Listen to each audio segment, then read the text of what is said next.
Hello, YouTube. Good morning. I am Shaggy. I am Philalitea, and I am not sleeping well. I'm in my feelings about a book I'm reading. My brain is working. Oh, my brain is working that hard. Um, I feel like I have work left undone, and when I feel like I have work left undone, I can't sleep. Uh, my body just won't turn all the way off. My brain won't turn all the way off. And I can't talk with both earbuds in my ear. The internal pressure inside my head hurts right now. My left ear just kind of hurts right now. But we're going through seasonal change, so my sinuses are going to dump, and they just hurt during season change. But I will. Good morning, future audience, and good morning to you who just scrolled through. I will be talking about the stuff I'm reading in this book, Biblical Critical Theory. And I need to be talking about ego death. And we'll get there. How are you doing this morning? If you're a talker, the Shaggy Fountain is really more about me filling space while you guys share what's up with your days. Because I gotta work myself. I gotta work myself toward those other things. I need to get a book. I need to get a book in hard copy to read here in the tent on mornings like this where I don't really want to talk and I don't quite have an audience built up. Hello, two of you, I see you. Good morning. I hope you're well. So I need to get some scratch together. $30 is usually about the cost of a hardback, something that can survive the tent uh, for a few months, and then that I can give to. Oh, you know what I could probably do? Good morning, Lee, Russ, and Melanie, Miss Morgan. I guess I could go down to Goodwill. They rarely have anything that I'll actually be interested in. I see you are back. Good morning, Timothy. Are you a Tim? How are the three of you that I can see doing? I'm doing well, Melanie. I'm not sleeping well, um, because I'm thinking a lot. I've got a lot on my mind, a lot that I need to talk about. There's work that needs doing here at the tent. Oh, I don't love hearing that you're not great, Morgan. I'm in Ohio, Timothy. Ohio is in the United States, if you're not aware. Yeah, I'm working my way through spilling the tea. I'm reading this book. I'm trying not to be too repetitive for the future audience, but I'm reading this book called Biblical Critical Theory, and I hate it. And so normally I would just put it down and I would walk on with my life, but the point of this channel, the point of Shaggy Philalitea, in a lot of ways is engaging with things that I hate as an act of perseverance. Because like yesterday, you may remember, Ohio it's a state. I'm in the city of Zanesville. It's not even a city. It's a largish town. But you might remember I was talking with that kid yesterday who was saying that he hated school, and I was talking about, well, what would you rather be doing with your time? And so I end up engaging with a lot of things that I hate, that are offensive to my sensibilities, that really I would prefer had never existed ever, that the person that created them maybe had never existed, and then engaging with them as an act of perseverance. I do not have any kids, Timothy, um, because the things that we hate and the things that are hateful to us, that used to be that was the original, the antique term. So if you ever find yourself reading the Arthurian literature, for example, romantic medieval literature, they wouldn't say, I hate this. They would say, this is hateful to me. And what that meant is that this thing is trying to make me destroy it, because they believed that everything had agency. So for example, there's a tree that grows that the path that I take to get to my tent, literally deer paths around because it's an actual deer path.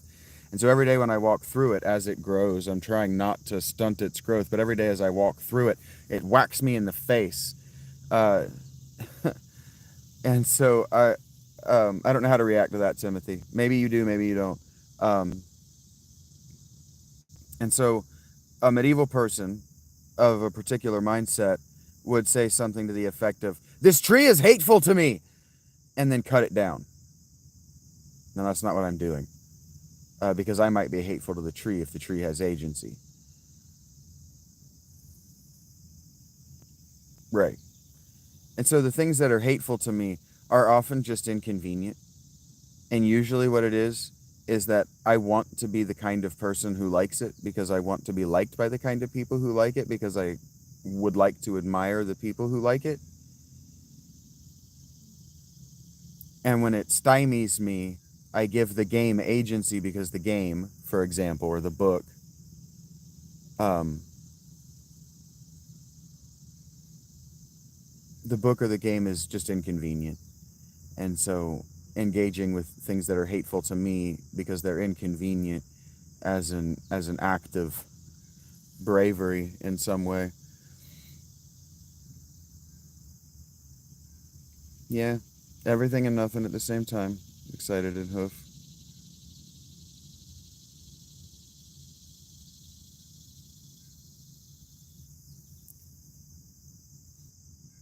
It's kind of what happens. I'm not camping. You can call me Phil. That's fine, Anakin. That's Shaggy Phil is fine. We can hold off on the uncle, but I'm not camping. Most people would describe me as homeless. I describe myself as a religious ascetic and monastic. I try to love things because I'm also a Shaggy Dog storyteller, and I would like to keep that tradition in the front of your mind. Because Philip isn't my name. Nature lover. I try to love all things. If you're asking me what is that, I'm going to end up guessing the wrong question. Can you help me out a little bit? Um, Morgan, I've been thinking about going to the movies. It's only 7:50, and so I've been thinking about one of my favorite things in the whole world is going to the movie theater alone.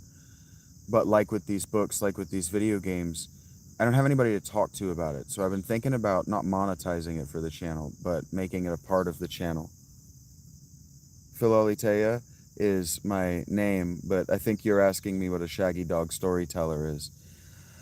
A Shaggy Dog storyteller, it's an American troubadour tradition. It's an American storytelling tradition where during the gold rush specifically is when it became popular in America, but it was already popular in the American South before this. Mark Twain writes about it, popularizes it, and participated in it, where basically, when Anakin called me uncle, basically your drunk uncle would park at the corner of the bar and tell stories from his life for the cost of beers.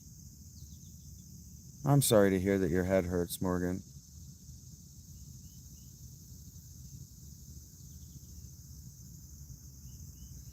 But yeah, engaging with things that are hateful to me is an act of perseverance.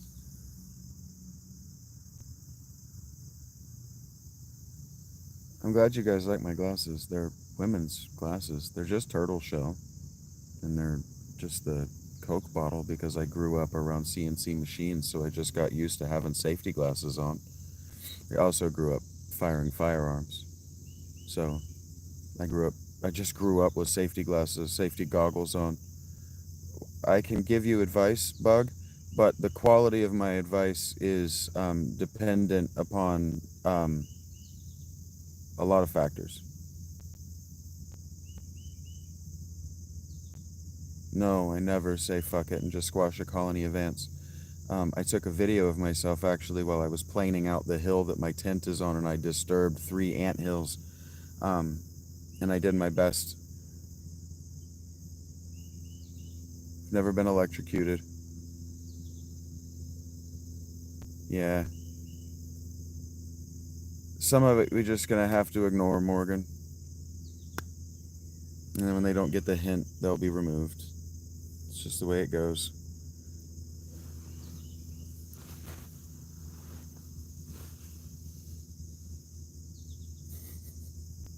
She doesn't exist, darling. I'm 38. Excited.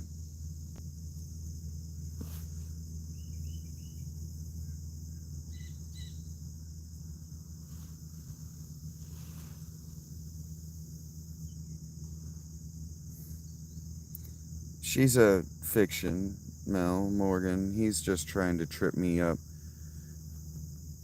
saying something. He's trying to trip me up saying something pederastic. The person writing that is probably 14. Good morning, Vicky. How are you doing today?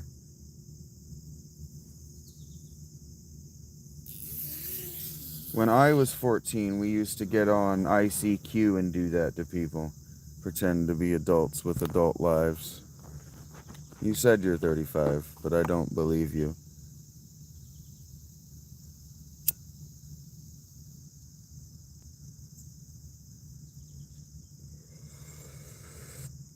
If we did it in 1998, kids are still doing it today. Why? Because they learned from the kids who were a year older than them, and it gets passed down in the same way that the jokes look in your shirt and spell attic, like how we pass that joke down from first graders to kindergartners. It just passes down from generation to generation, a year at a time. I'm not assuming age, I'm projecting age, but neither thing is great. I'm doing all right, Vicky. I am not sleeping for shit. This is for the future audience. I'm going to end up repeating this a million times, so I'm not sleeping for shit.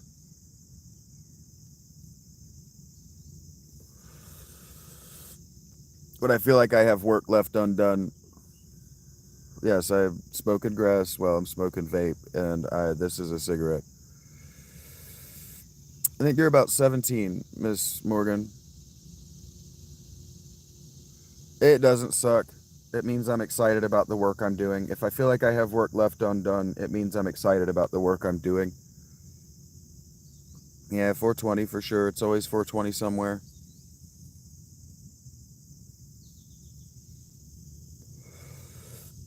Good morning, Clay J. I remember you. Some people feel like it sucks. I don't feel like it sucks. Usually, JJ, I feel safe. Um, well, there are real human girls in my proximity who aren't on YouTube and aren't public people, Jinky, so it's inappropriate for me to answer that question, which girl I like. Um, there are, I have Cash App, Venmo, and PayPal, or all three should be in the description and in my profile, and my Patreon if you want to um, set it and forget it. Clay J, and anybody in the future. Thank you for the question, and I appreciate being in your heart.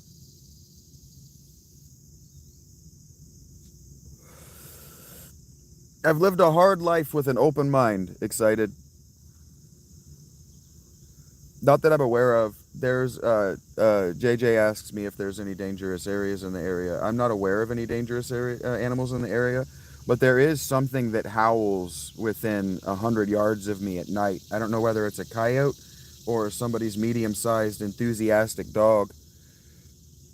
But as far as I'm aware, the dangerous things in this area are going to be venomous snakes and spiders.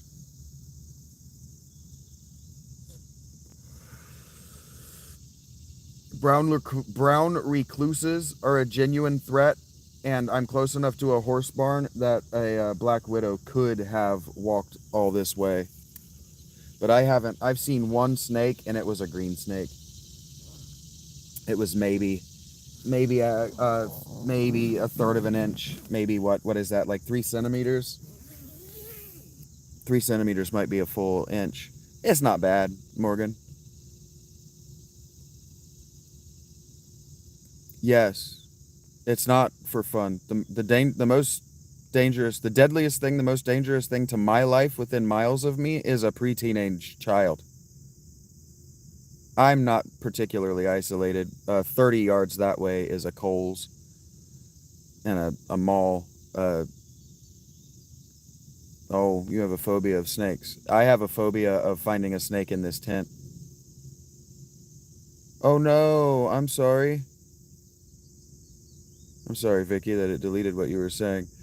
But yeah, the week of Halloween last year, I'm of the opinion that it was either the cops or pre-teenage boys threw rocks through my tent, um, tore a gaping hole in it that ended up bent, warped, and ultimately did break the spine. Coming into July, it was maybe the middle of June that the spine finally broke. But I did spend the winter having to uh, makeshift winterproof my tent with tarps. No, I don't eat off the land. There's nothing safe to eat on the land here, Ohio. And I'm sorry, excited. And I am not a Scorpio, Vicky. I'm a Cancer. And what I eat is mostly I eat Taco Bell. There's a Taco Bell up here at the top of the hill. I draw a Patreon. I draw a Patreon income of about $88 a month, and Mr. S and Magic Shadow sometimes they throw me money to eat on throughout the week. And then when I'm just out and I can't, I've also, since September, I've been pulling about $10 a week on average, playing video games for pennies, and all of those have dried up since summer started, since about May. Um, so they throw me money, and when all of that dries up, and then until about May, um, I was eating at Christ's Table, the soup kitchen here in town. It's actually not here in town. It's actually I have to take a half-hour bus ride to it. But my my sign is Cancer, and July 1st is my birthday. A Jinky, this is what I do for a living. I don't have a future plan. I anticipate doing this for. I do get to eat every day, JJ Juber. I don't know that I get adequate nutrients, but I eat every day. And when Mr. S is generous, and yesterday, Nuestra Familia will probably swing through here. They sent me $15, so I got a salad and a mac and cheese at Panera where I hang out. I won't be going to Panera for hours, by the way. Uh, my Panera trips are going to be intermittent now because of this battery bank that Alec Smith bought me. It has charged my phone through 3 hours of live stream plus 18 minutes plus all night last night plus my headphones, and of the 4 bars on its little meter, it's only shown one go down. So this thing is as advertised, y'all, as advertised. So if we can just, in the future, for the future audience, those of you who swing back around, hi Cindy, if we can, and I see that you're from Spokane, PNW. If in the future we can just give a big all caps thanks to Alec, like Trebek with a C, Smith, that would make my heart just so happy, because he bought this battery bank because he didn't like that the show had to end at random, dependent on how much battery I was able to store up during the day. So now I have like 2 days worth of live stream battery because of him. So I would really like it if we could just give him a shout out when we see him and in the future comments. Take care, Cindy. Okay.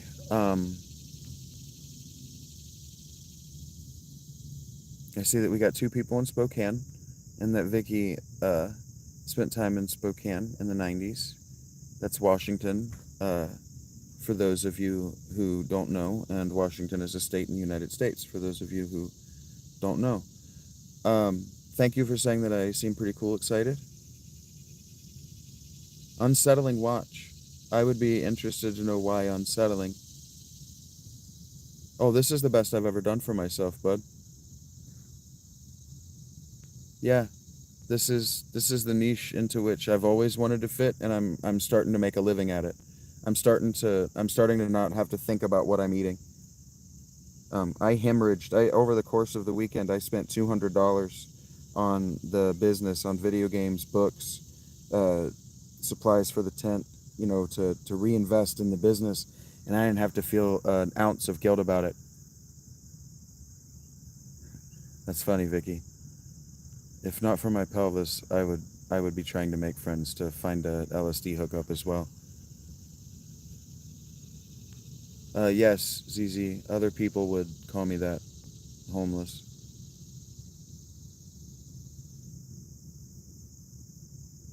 It's cool watching you guys. I'm enjoying listening to you guys, reading you guys converse. The future audience isn't going to get this, but the future audience is going to have to understand that this is live. Why is it hard, bud? I don't understand why it's hard to see a good, smart dude living in a tent if this is what he wants.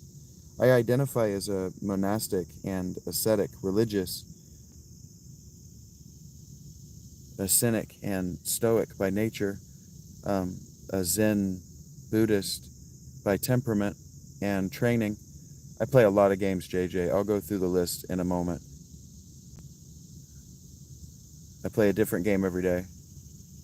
Jesus. Okay, so the games that I play, I wanted to catch up with the chat. I'm enjoying the.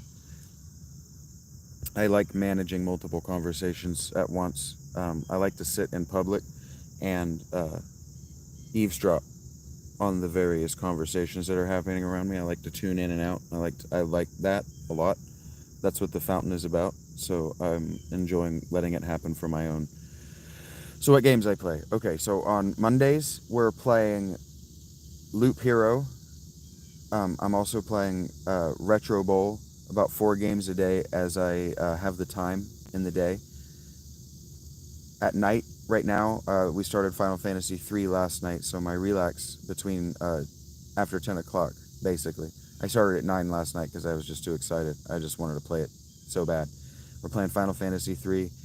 We finished Final Fantasy 2 and 2 runs of Final Fantasy 1 on that stream. Tuesday is Titan Quest, so I'm excited about that. Titan Quest is a game I've never finished. It's a little boring, so I start to get silly, and then stupid shit happens. Wednesday, I'm trying to organize my week this way because I lose track of the days, and so I lose track of the game too. Wednesday has been Dead Cells lately. Thursday is Chrono Trigger. Friday is Final Fantasy 7. Saturday is one that I've been struggling with. It was Symphony of the Night, but I hate that fucking game. I tried Potion Permit and ended up fucking hating that fucking game. So I don't remember what I ended up playing on Saturday. And eventually I'm gonna try to get my Patreon subscribers to play Minecraft Mobile with me on the weekends. So Mr. S will be doing that with me for sure. I'm gonna try to get Madge to commit to that, but he's a single dad who recently has full custody of his kids, and we can pat ourselves on the back for that, the fountain, because a lot of that was me kicking his ass to get out there and get his little girl, get his fucking kid, care for his kid, care for himself, do the hard work, do the push-ups, do the reading, go to church, pay for the lawyer, listen to that fucking guy, put his ass to fucking work, and then tell him you don't fucking need him anymore when she realizes that you're gonna fight back. And so we can pat ourselves on the back as a collective, because doing these shorts, doing these lives gave me the emotional strength to be his backbone for a month. But I don't remember what I play on Saturday, and if I minimize to look, I'm gonna lose it. Probably an RPG of some sort. Oh, I remember. Secret of Mana. I couldn't remember because I had been playing so many games that I fucking just did not gel with. I fucking hated, and they were miserable, and they wouldn't run proper, and I was not having a good time, and I was hungry, and so I wanted to play Secret of Mana. and I had money I had money jangling around in my pocket. I had a few pennies rubbing together, so I had the $5 or whatever it is, and it's a lot of fun. So that ends on ellipses because I'm a Shaggy Dog storyteller.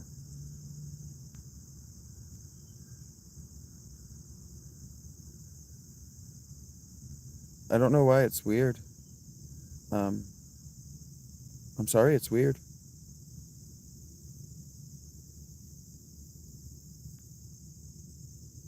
If by weird you mean uncomfortable and unpleasant for you, but if by weird you mean uncanny and half magical, then I agree, that's the point. That's why I'm a religious and monastic. This is the magic. I haven't gone hungry since the first month I was out here.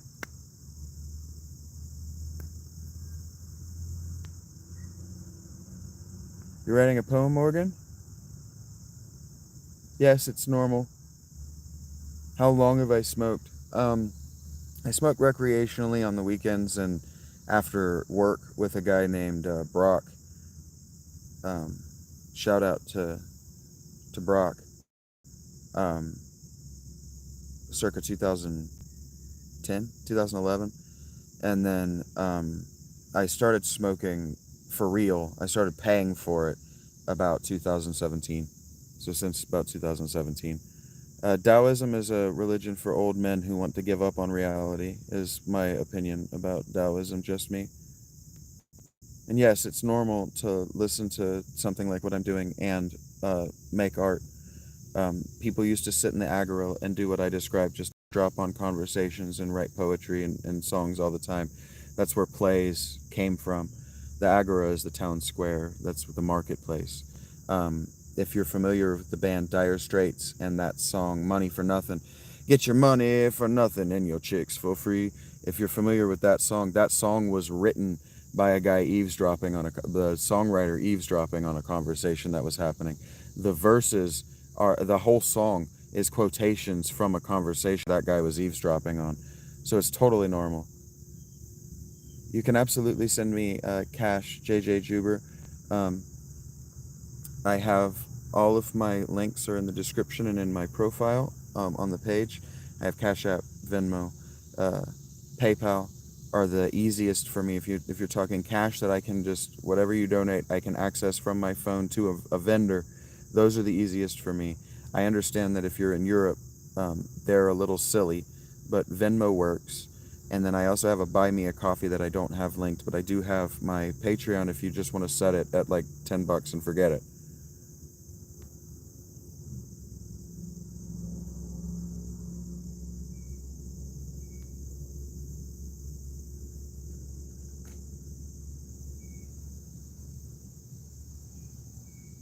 Yep, I seem to have finally found myself surrounded by friendly stoners.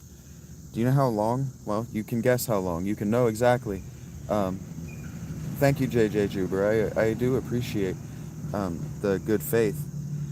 Um, and I do really, I'm doing this a lot, but I want you to see that I will do it for you as well. I do want to shout out um, Nuestra and Alec and Kyle, whom I haven't shouted out yet. My guy Kyle is in all of my Final Fantasy videos for his long-term, sporadic, but well-intended and so appreciated.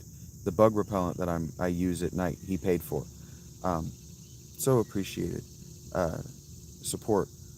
Um, and Madge, I want to shout these people out real quick because when you see homeless person, your first thought isn't monastic businessman.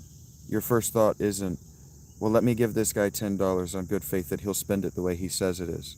But these people all have. They've all given me, some of them, huge sums of money. And they've said, I trust that you're not going to spend this on something that's going to make you disappear from streaming. And I'm emotional and sentimental right now. I'm trying not to cry.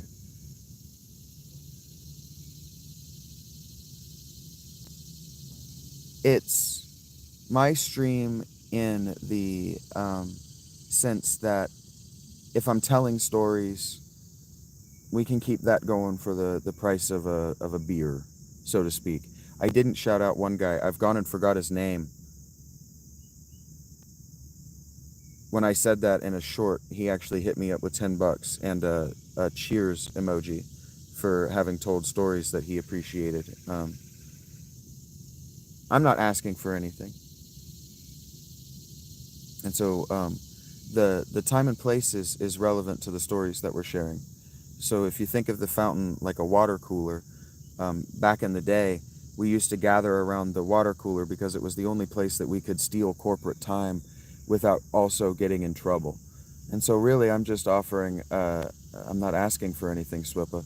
So, if you ain't giving anything, no one's asking you to be here either. I'm literally not even asking you to donate your time to watch. If you don't want to watch, don't speak either. Um, yeah, if you don't have anything to say, keep it to yourself. If you don't have anything constructive to add to the conversation, keep it to yourself. If you want to participate in the conversation because you see that the vibes are good and the people here are cool and the conversation is thriving, and you want to participate because you want a little piece of that magic, you're welcome. But if you want to try to take it and focus it on you, you are welcome to leave. You're welcome to do the honorable thing and remove yourself. Because that live button on your phone, 50 subscribers is the easiest shit in the universe. All I had to do is say, hey, I'm homeless. Can you please subscribe to me until I have 50?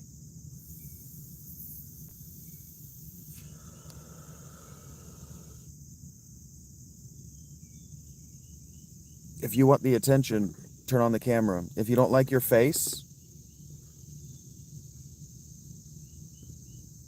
if you only have Venmo, I have a Venmo debit card on my Google Pay or Google Wallet. No, you don't have to pay a cent to be on YouTube. You don't have to pay a cent to YouTube. But you have to have the material possessions. You have to have the camera, the phone, the Clayton. You don't, I'm sorry, not the Clayton, the computer. Yeah, you have to have a Clayton. If I didn't have a Clayton, I wouldn't be able to do this. Um, Hello, nobody. It's good to see you, bud. But you do have to have. I'm glad to hear that, Vicky. I'll subscribe to your channel if you send me the link in a comment. Not here on the in the chat, but if you send me if you send me a link in the comment, I'll subscribe. I can't promise that I'll watch. My watch time is limited lately, and that's a long-term goal. But if you send me the link to your YouTube work, I don't want to see your OnlyFans or anything like that. If you do start to do this thing, to vlog, I highly recommend that you do it. Stephen King once said that everyone has a story to tell. Everyone has a novel in their heart. What they lack is the toolbox of tools to tell it in a way that it can be published to a mass audience. If you're a YouTuber, you have the skills. If you've ever had a conversation, if you don't have a Clayton, yeah, for sure, Clayton. I didn't mean to say that, but I'm sticking to it. You don't need to tell your story. You can tell any story. So long as you have a phone and it has a camera on it and you have access to Wi-Fi, if you have access to the internet, you can go live and you can do what I'm doing, and you can probably adapt to it faster than I did. It took me 10 months to get people to realize that I'm trustworthy and I'm not a dickhead. I'm just very passionate and I can be aggressive toward the academics, the professionals. Yeah. Now you know Melanie, you know Vicky, that there are always going to be people who speak to you inappropriately. You see how people speak to me. You're going to get an order of magnitude or more, maybe even two. Well, that's okay. Let me finish what I started to say. If you don't like your face, I'm also shy. I used to wear a dog hat and face paint. I used to only be a cartoon character. So I'm extremely shy. That's something that I need to talk about in general. I'm extremely shy and private. I don't like for people to be looking at me. Doing the fountains at Panera has been a huge leap for out into a deeply uncomfortable space for me that you guys have made comfortable and welcoming. Everyone's story is powerful and means something, Clayton. But Morgan, the reason it's scary. Yeah, I'm not telling you that you have to not have stage fright. I'm telling you that many of the world's most famous and lucrative performers have stage fright and performance anxiety. And so what I'm saying is that you don't have to show your body. You don't have to use your voice anymore. You can write a script and feed it through an AI that'll do everything else for you. I've done several shorts, several videos like that. I was going to make a whole visual novel in that method, but it kept telling me that my ideas were against the community guidelines and I wasn't going someplace else to pay for it if I wasn't getting lots of traffic about the idea of doing it. So Clayton shares, and I'm gonna read this out loud. Clayton, you haven't told me not to. He says he's hated himself because his shit has scared me. So he really comes from a genuine place that everyone matters. You matter too, is the quote.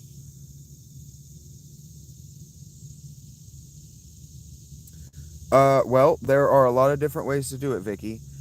I choose to.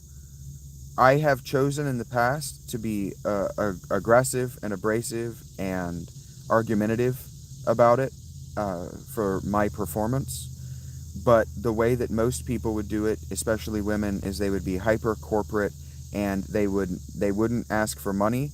They would mention support and they would have a Kickstarter or a GoFundMe or a Patreon with goals that make sense to normal people.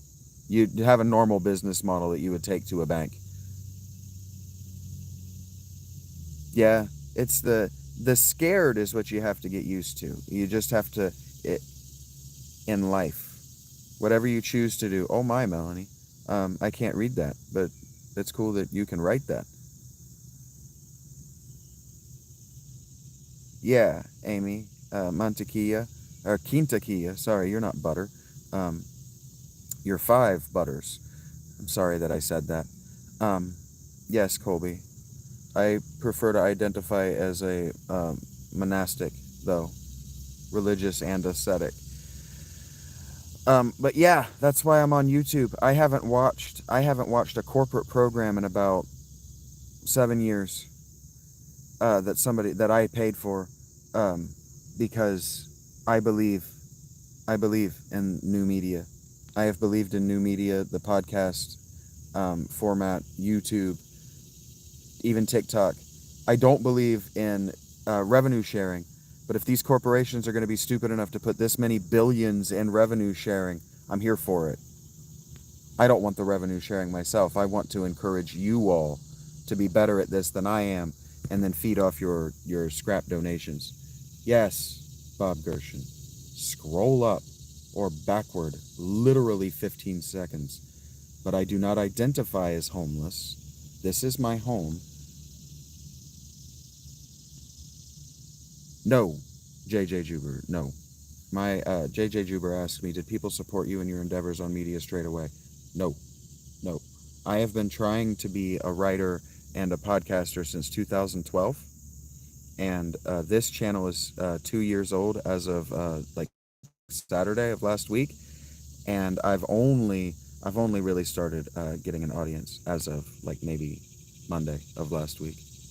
Um, uh, Mr. S started supporting me in a very real way in May of this year, and Mr. S has been supporting me at the tune of $25 a month. He bumped up to 50 after he won his custody case, uh, custody battle. But he's been supporting me at 25 since he discovered me on Twitter um, about July of last year. Hey, have fun, Vicky. Take care of yourself, and you be careful. I'll do what the hell I want.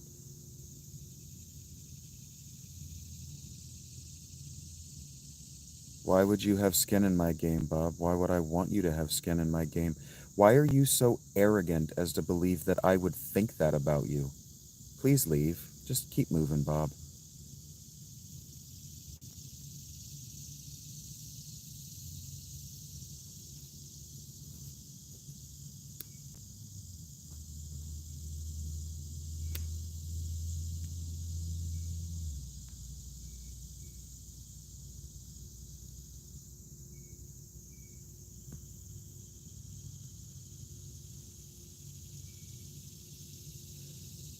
She was asking Bob not to be a dickhead, Clayton.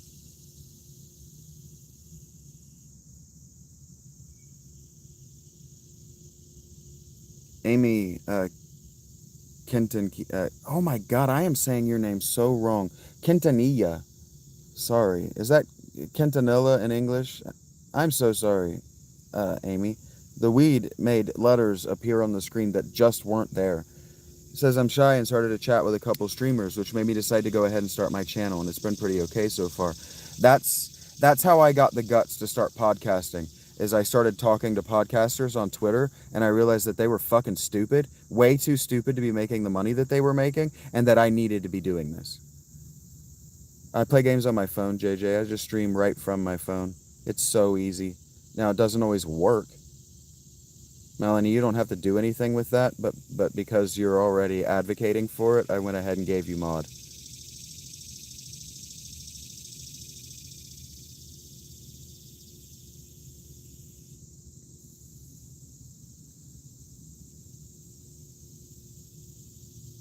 I am not camping, no.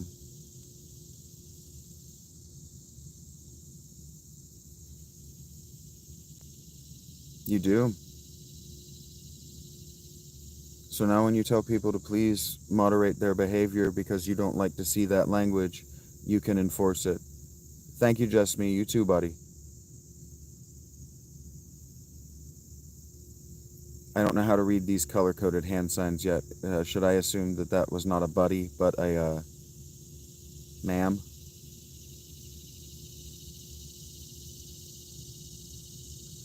I'm going to turn my fan on. No, I'm not. Not yet. I don't need it. I need a little bit of air movement in here. But I can also just put my pants on and go sit out in the... I can just go sit out in the sun. It's going to be a really nice day.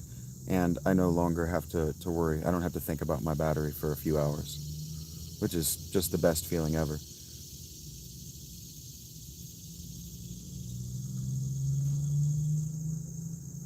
It's warm. I think you asked me earlier what the winter was like, and it was rough. The winter was, yes, I'm in the States. We're in Ohio. The weather today is phenomenal. It's so nice. It's a perfect 72. I'm in a ravine that's wooded, so the wind doesn't move down here much, but there's a gentle breeze that's barely disturbing the inside of my tent. It's damp without being humid. It's going to be a really nice day. Yeah, it's beautiful. The sun is shining. It's bright. It's Ohio in August. The weather is almost perfect. And then this winter was the worst winter we've had in probably a decade. It was real wet, real snowy, lots of ice. The ice wasn't as bad as you might think, though. The ice wasn't as bad as in like 2007. It wasn't even as bad as in 2016 when we got that sudden ice storm. Actually, it was 2018. Yeah, I don't care what anybody else thinks. God is happy with my life. I am happy with God.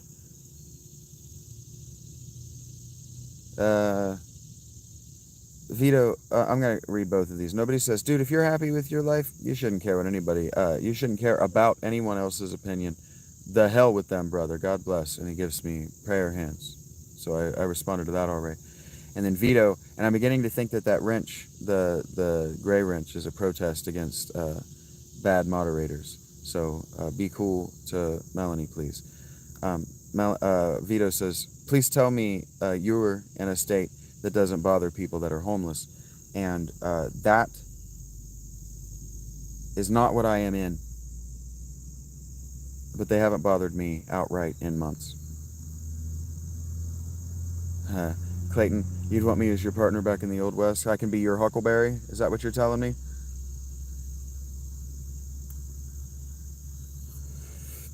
Good morning, Bill. I hope you're doing well. I was listening to talk about your Raiders, and I was thinking that you're going to basically be my source of information, or rather maybe confirmation. But I heard that your O-line is struggling, but that everything else looked awesome. Everything else looked season ready in your preseason game. I've not seen that movie. Am I making a stupid reference? Am I making a wrong reference, Clayton? That's the only Western quote that I know. I have not charged I've only owned my solar bank for like 12 hours as of 6 p.m., like 6:30 yesterday. But it says that it's solar on it. I don't know if it has a, what are those called? Panel. I don't know if it has a solar panel on it or whether they sell a solar attachment and that it can receive as much as from a solar charger. Does that make sense? I don't know. I don't know the answer to that question. I haven't looked yet, Vito. Not Vito. Who asked me that? JJ, I think. Yeah, JJ asked me that. Oh, you're a tech. Okay.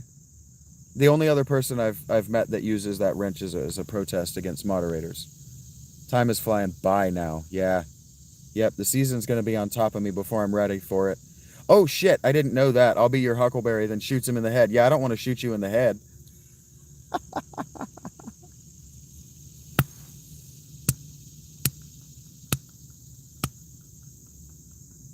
I did not know that. Oh, my God, that's so funny. Yeah, today would be a perfect Cedar Point day. And ho, is that Ciara?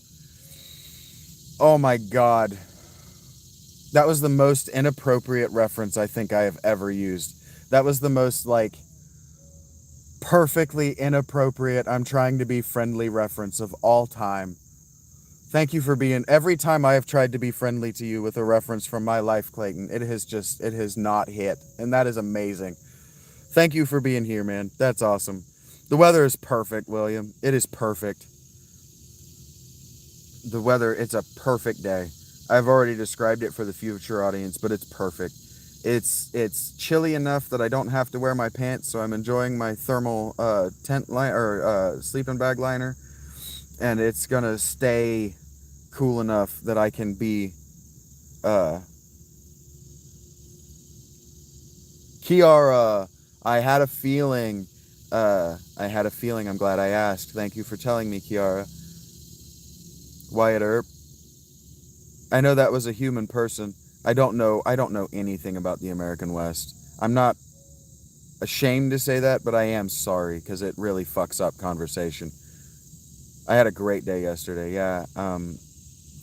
Nuestra Familia sent me money for lunch, and Alec, I went and picked up the battery bank that Alex Smith picked up for me paid for the other day, and yeah, yesterday was a great day. No reason to be sorry about your name, Kiara. It's your name.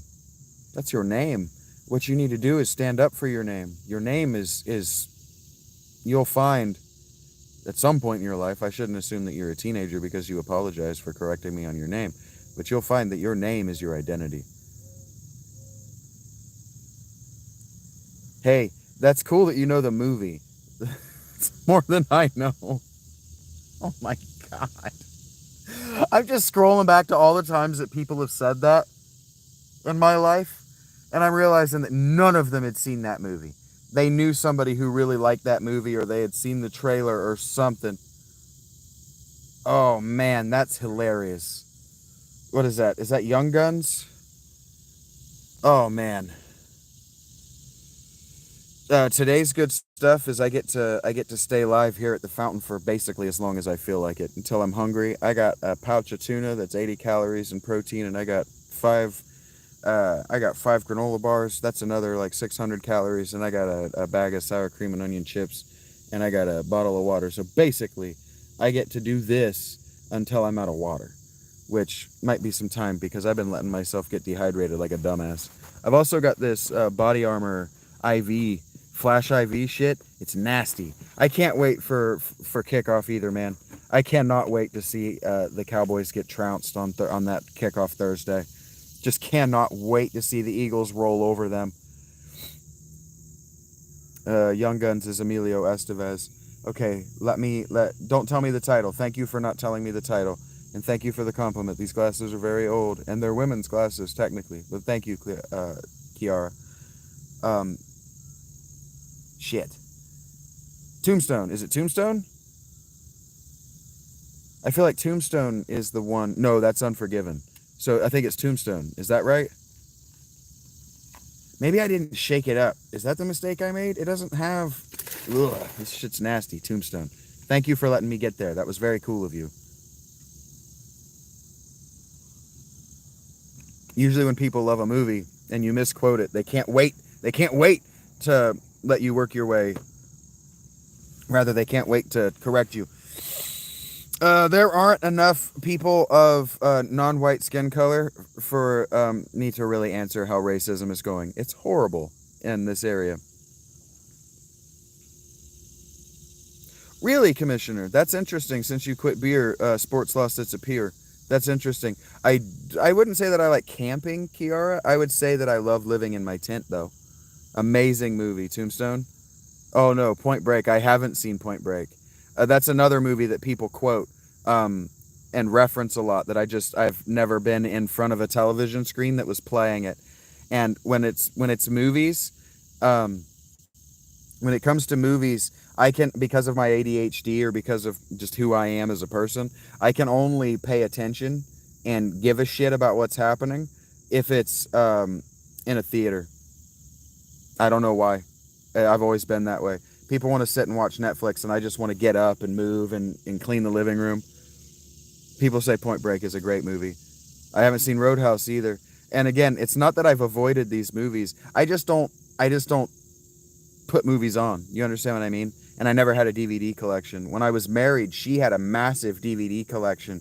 And like the first 3 years of our being together was going through her DVDs. And then everything after that was going and watching movies in theater to create new memories. Yeah, Boondock Saints was her favorite movie, and she didn't own it. I do look 28, but I am actually 38. Boondock Saints was her favorite movie, and I've only seen the last 17 minutes of the sequel. Your dad is supposed to do that. Your friends, your girlfriends, your wife, your uncles, your family and friends, and those are the only people that aren't acquaintances in your life. They're supposed to put the movie on and then engage you with conversation during it. And I grew up in severe abuse. I grew up in severe abuse. And like I said, I did that with my wife. And then we just started watching movies in theater. And so I love the theater. I was talking earlier about how I would love if I could just find $7.50 plus popcorn and tax, and maybe a cherry Coke. So whatever that is, $25, maybe 50 if I wanted to bring a chick, um, in donation, so I could just go check out a film a couple times a week. I used to do that. I did that during a breakup, and then I started doing it when I was casually dating. And I would recommend just going to the theater and checking out a movie. They're awesome. Yeah, my dad and I watched Matrix together, and then I watched it with a girlfriend. And I watched that Romeo X Juliet, which is actually a really good movie. Good morning, Bassie. Good day, as it were.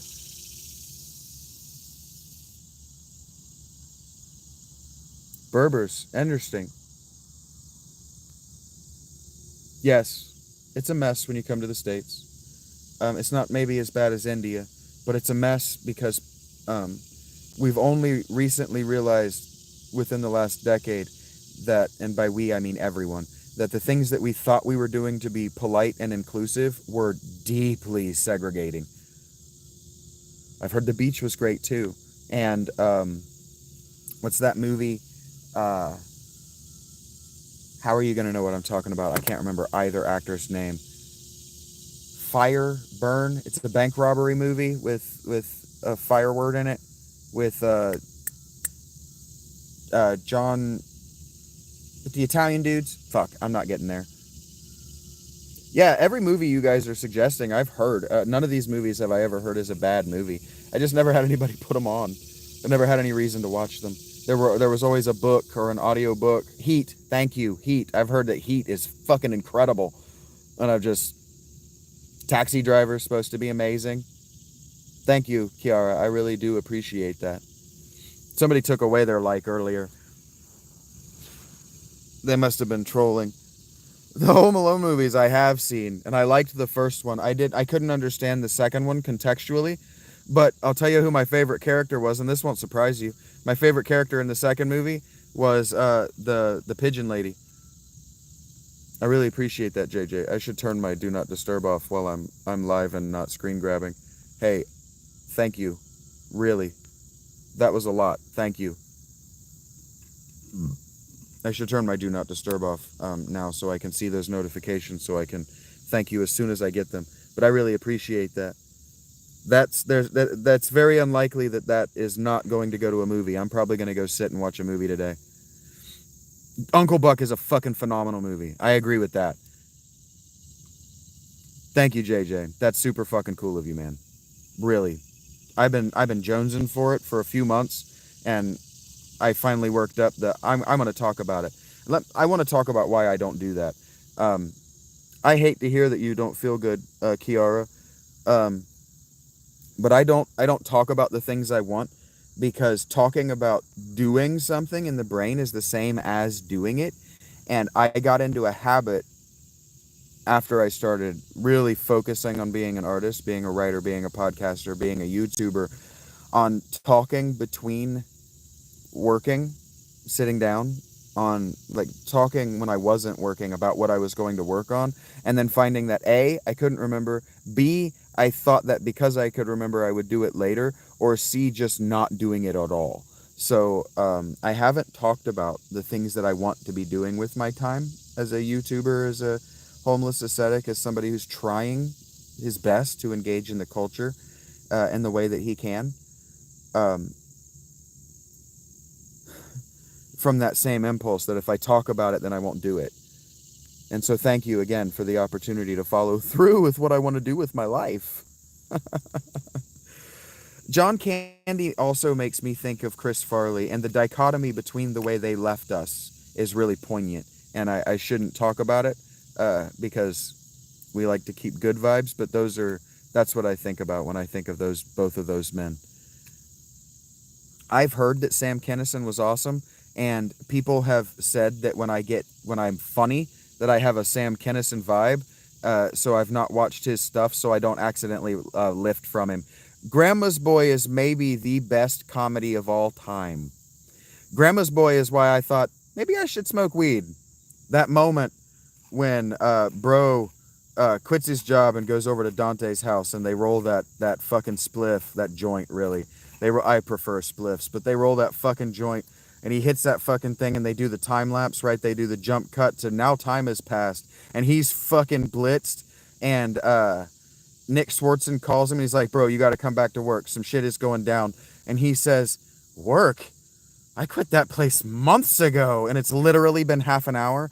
That is my favorite scene in any movie of all time. I'm not joking. I don't know that I remember Breakdown. I don't know that I've seen that one. Bruce Lee's favorite whoopa. Yeah, that's funny. The whoppa. That's funny. I like that joke. Bruce's favorite joke is the whoppa. It's inappropriate, but funny. Yeah, man. That's why I'm here. I call myself a religious and monastic because my life is so good. I am so content with what's inside me. I'm trying to give that back. Because talking about movies is your passion, and I would love to learn about your passion, Clayton, for real. That's why I told you that story about that kid that I worked with named Clayton, who was a total unique unicorn of a human being, that I just like to listen to him yak my ear off about his crush on Gardevoir. And then I was like, what the fuck is a Gardevoir? So years later, my most recent ex, I lived with her for 4 years, and she was the second biggest Pokemon fan in the world. And so we played the 3 that released on Switch over the course of the last 4 years. Wata! That's Bruce Lee's favorite drink. I think that's funny. It's not racist because he was a Hollywood star, you see.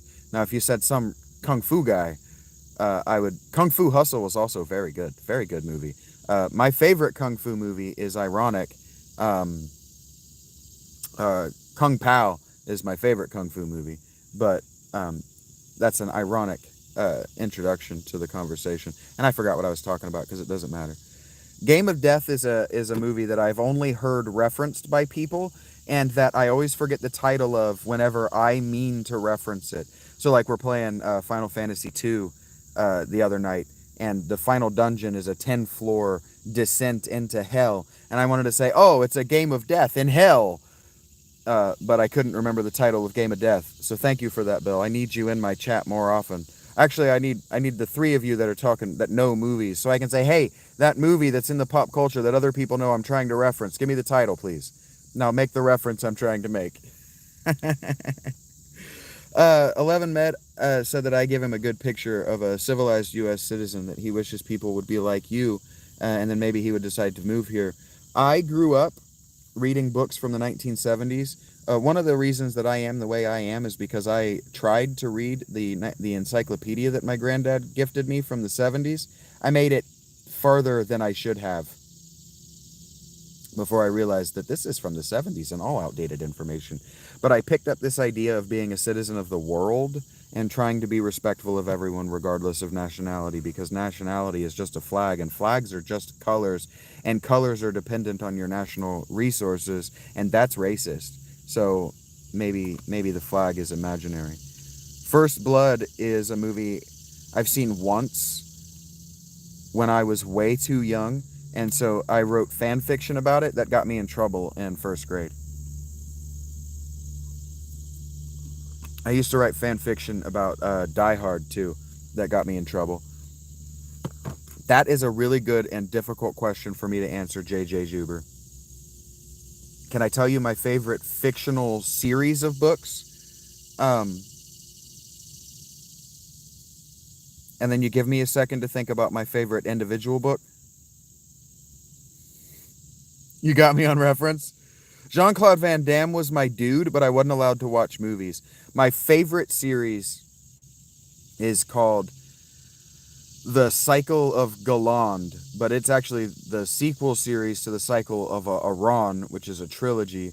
And The Cycle of Iran / Galland is by Edward W. Robertson, and it's my favorite thing in the world. It's the cycle, it's the biography, it's the ongoing narrative from basically birth, young boyhood, to now he's fighting against the gods of reality of a shadow wizard. And you won't understand what a shadowmancer is until you've started reading the series. It's incredible. Unfucking believable. If you think that J.K. Rowling was impressive for her ability to metamythologize, his work taking metamythology is unparalleled. Pillars of the Earth is a fucking amazing book. Pillars of the Earth by Ken Follett is an nearly unparalleled book in scope of historical accuracy. I'm in Ohio, and I always say North America. I always want to say North America. In the United States, Clara. I am a writer, concerned citizen. I have almost probably approaching 1 million words on my Patreon right now. I don't know who the big guy in Bloodsport was.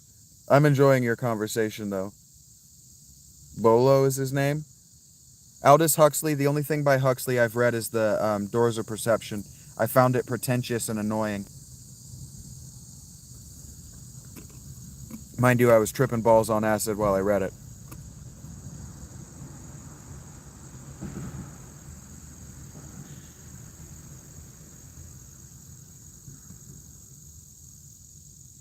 Thank you, 11 Med. Take care of yourself. I couldn't turn off Pillars of the Earth either.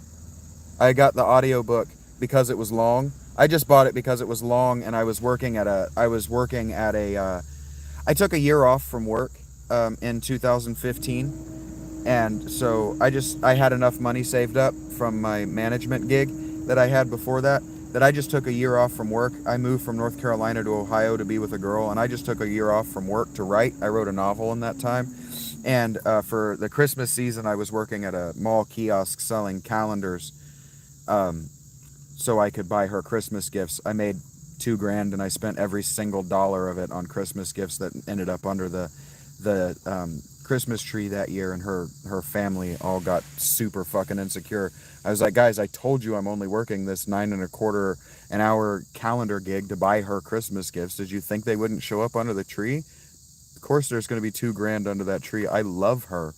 Anyway, why was I talking about that? Oh, I bought Pillars of the Earth to pass the time while I was working that gig, and I ended up unable to turn it off.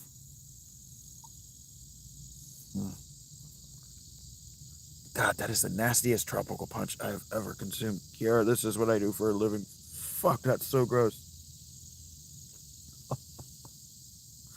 I'm sorry. Something in that I have a physical aversion to. Ugh. Bolo was a bodybuilder. Concerned citizen, I'm not camping. I am the starvingest of artists.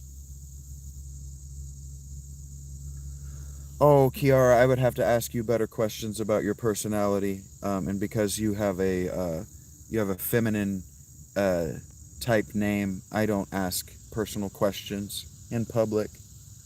Double Impact was a fucking awesome movie. I made a reference about Double Impact just the other day. I was describing arguing with my mother, like that fucking the fucking Coliseum scene in Double Impact. The art of not giving a fuck pissed me the fuck off. This is my home, Dave. Welcome back, Dave 25. I don't know who Irvine Welsh is. Is the Ein long because that looks like an English name? Did you gotta get in trouble? Did you say you got in trouble? Yeah, I got in trouble for writing Die Hard fan fiction in grade school, 2nd through 4th grade. I kept getting in trouble. Teachers like, you are not allowed to write about this when we give you free creative writing time. Ah, you do modeling and stuff. Yeah, see, I don't click on people's profiles to see what they're like, so I don't know if you, I don't know that whether you have underwear videos or not. Then the Irvine is long, like I said it, Irvine. Train Spotting is that movie about heroin with Obi-Wan Kenobi in it, right? I haven't seen Lionheart either. You missed the part, Concerned Citizen, where I said that I'm aware of cinema because I like to listen to people talk about it, but I don't have the attention span to watch. See, that, do understand, Kiara, that I was teasing you about whether you may or may not have underwear videos. That's cool that you do graphic design. I was madly in love with a girl who had a bachelor's degree in graphic design. Hello, Michael Bell. Ewan McGregor. What did I call him? Did I not call him Ewan McGregor? I thought that was the name I said.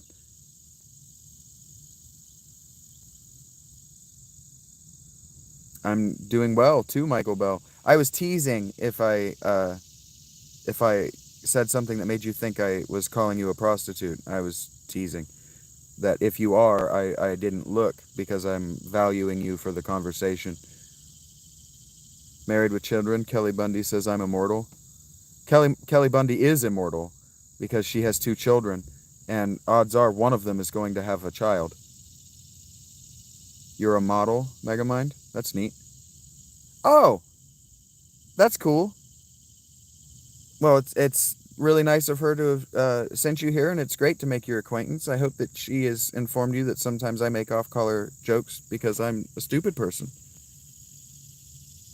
Oh, did I call him Obi-Wan? I did mean to say Ewan McGregor. The Train Spotting is the movie that everybody thinks that Ewan McGregor is super hot in, right? That's what people talk about, is that he's like really sexy or something in that movie. She's your best friend. That's great. I'm really glad to make your acquaintance. Oh, well, that's inappropriate. Telling tales out of school, darling.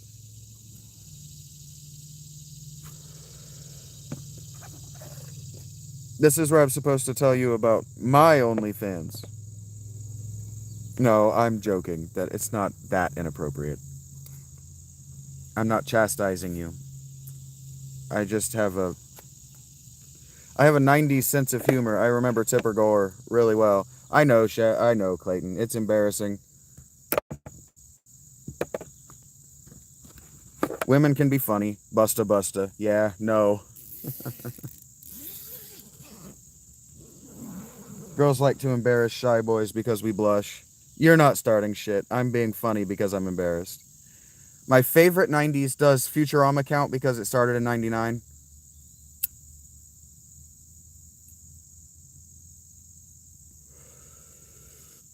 It doesn't, because it's about the 2000s, right? It's about the aughts. Even the new stuff, it just counts, but it doesn't count. I didn't watch enough of The Simpsons. Let me think about that for a second. I grew up in a severely abusive and isolating Jehovah's Witness household as a kid. So I didn't get to watch a lot of TV. And when you said TV show, I didn't immediately think animated. I was a kid. I'm allowed to say animated shows. I'm allowed to include those. So let me think about that, because that's a yeah, yeah.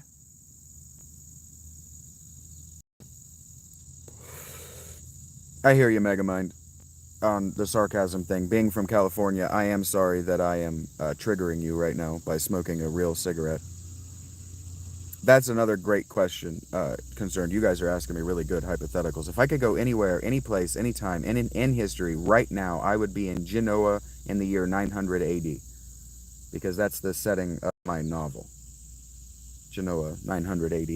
I would love to be able to see it. And yes, Anaket, is that Thakur or Thakur? Thakur, you are visible.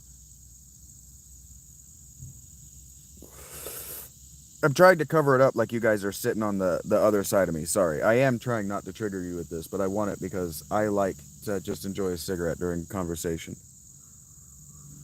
Welcome back, Mick.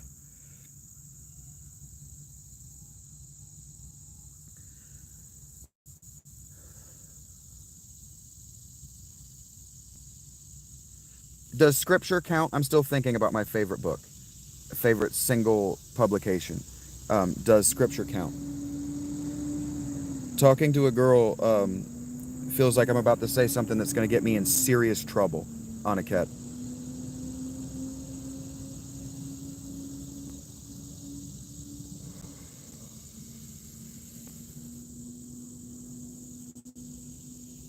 Yes, Clara, or Kiara, sorry, I'm going to do that a lot. That one is reading in place of the I and my. Okay, darling. Yes, you got to stop that or you're going to annoy me.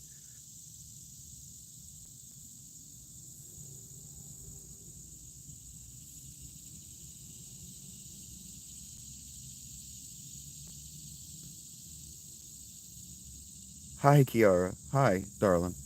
Um, my attention is divided. Um,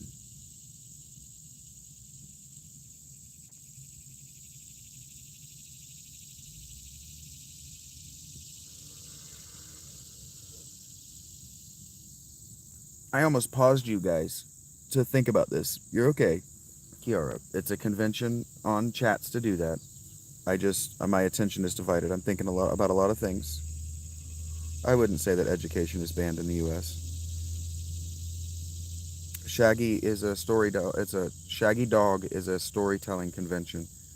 It means that when I tell stories, they don't have a beginning, middle, and end. They don't have an ending, and they don't have a traditional moral. You're okay, darling. It's a convention among. It's a convention. Yes, there are some very real bugs out there. It's a convention among live chats. I'm not upset. Um,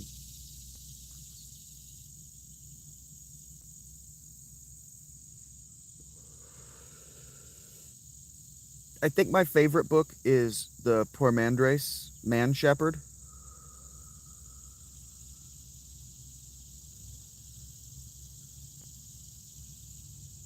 because that's the book I read the most often. If there's a book that I go to when I'm troubled and my heart hurts, I'm trying to put myself in that emotional place. I'm trying to let that vulnerability and that hurt and that fear rise up within myself, so I can, where do I go when I feel like this? And the first thing I thought of was the Poimander, um, because the Poimander is a mystical Jesus.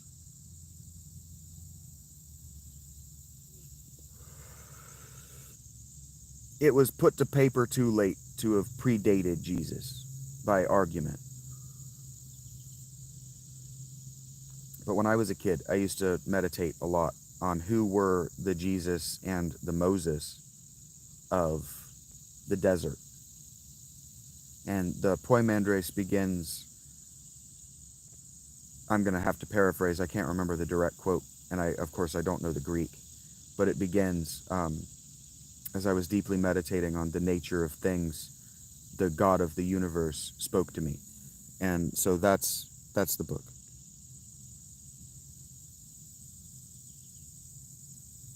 Oh, he can still be your favorite guy. You just can't think of him as owning him anymore, Kiara. There's other guys, but he can be your favorite guy for now. You'll find somebody.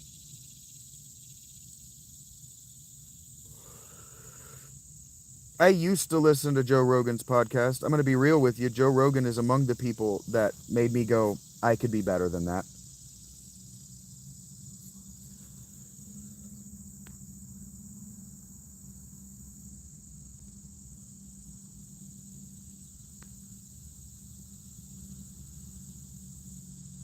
Hello, Shane. You don't have to do the hi so many times. You got to let me catch up with the chat. Hello, Jason. I'm getting rid of a sex pest.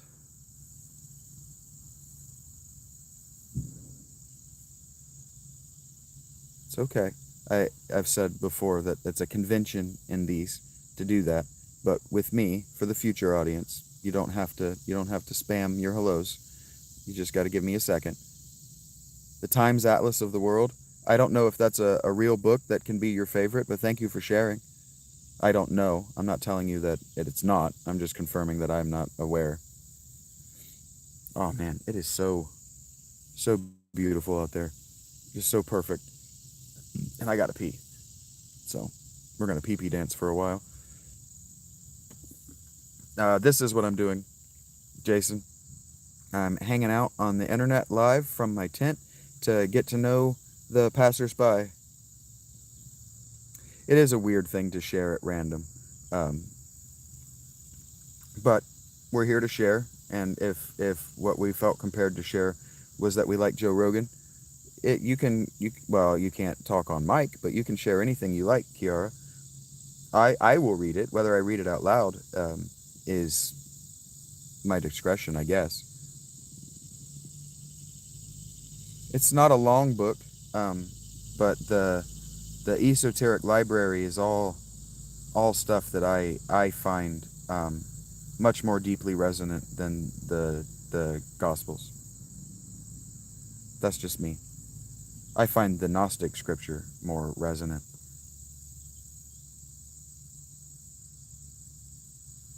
Um, than the Gospels. I'm trying to think of a more modern. I tend to read a lot of ancient work. I tend to find modern work shallow and corporate because of who's publishing it, right?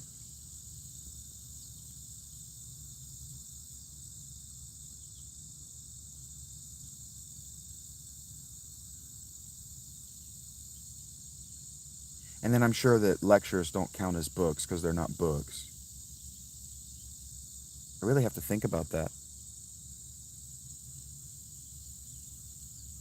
I find more meaning. Yeah, it was more difficult. It was, first of all, it was more difficult to get publication.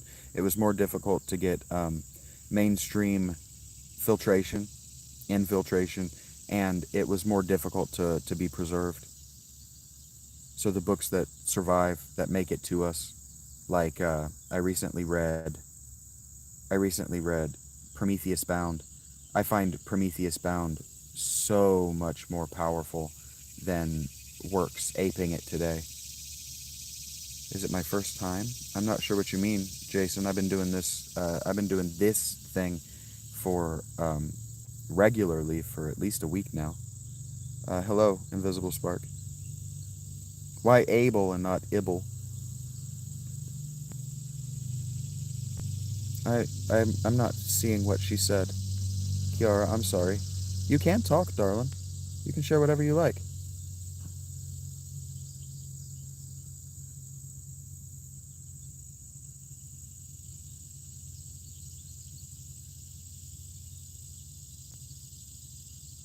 I feel like I said that.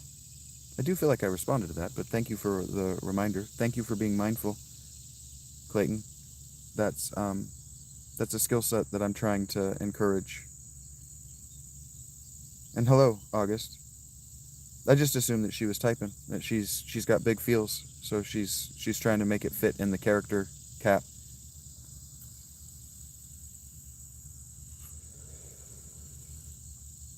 Heard that. You cannot be seen.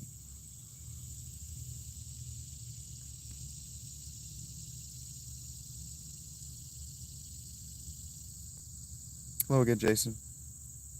You never knew. Well, I mean, that's fair. You don't have to know everything that's happening at all times. Can't start a fire without a spark. I'm trying not to make a causeless cause joke. You are the unseen cause. You're invisible when no one's looking.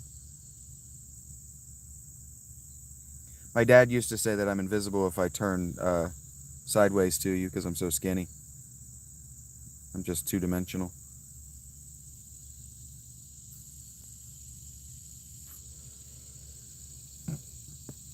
Yeah, that's what I was asking, and it seems so.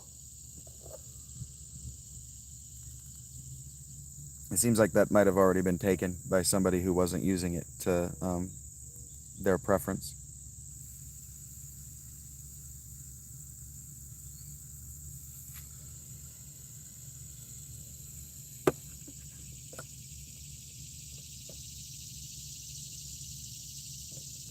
That's what I mean, like, that's being mindful, and I'm trying to encourage and I'm trying to cultivate mindfulness of other people's potential feelings and others. That's empathy. That's called being empathetic. Taking the moment to be like, oh, this person might feel like that, and then speaking up about it. But I think she ducked out. I think Kiara ducked out. I think she wants a more private conversation about her boyfriend, her ex, and her emotions than what a live chat can offer, which I do provide. It just, you're gonna have to pay me $10 a month on Patreon. You're gonna have to commit, basically, not to my well-being, to the chat, to access the chat, the text on Patreon. I feel like the U.S. is a fine place to live. It's as good as a place as anywhere. And the U.S. is a huge landmass, so somewhere will gel with you. I do feel like this community is starting to grow, JJ. I do. Can't start a fire without a spark is also a Bruce Springsteen reference. I feel like Bruce Springsteen, I feel like he cornered the market on that in the 80s. Truisms that are quotable. So quotable truisms that haven't become evocative cliche yet, which is impressive. Yeah, I feel like the community is growing because my goal isn't necessarily to gather people around me so that they'll just sit and be in awe of me. My goal is for people to come to me and then bounce off of my work to making their own impact, doing their own art, and then staying close enough that I can not piggyback, but I can feed off their scraps. She is recognized and she is appreciated for the future audience.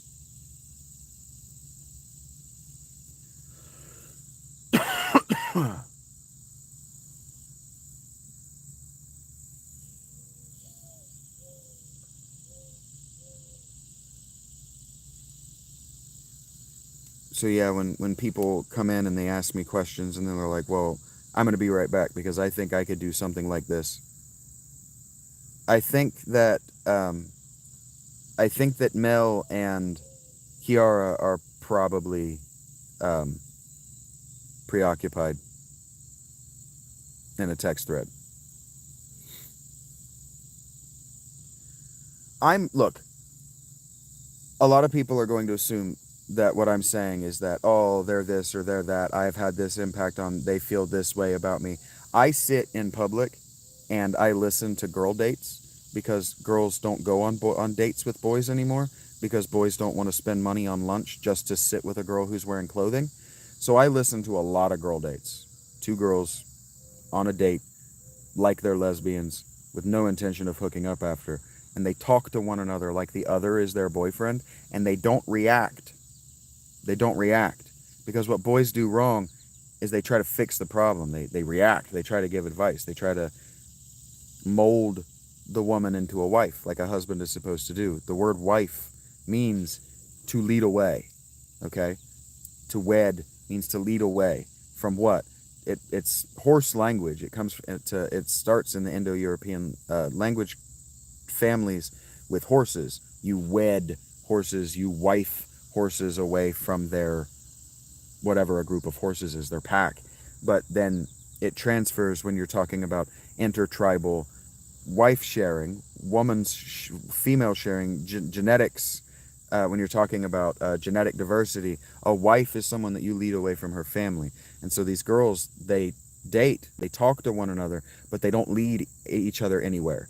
And so when I describe what young women are probably doing and probably feeling about me, it's because I listen to them. She has a lot more, Kiara and Morgan. When I said that I assume they're 17 and she didn't correct me, means they're exactly 17. And they have a lot. 17-year-old women have a lot going on. A lot. And so, like, even when she said, I lost my boy, and I guess he's not mine anymore, it's not about possession in the way that men think about it. It's about, that one's mine, if you understand. That one's for me.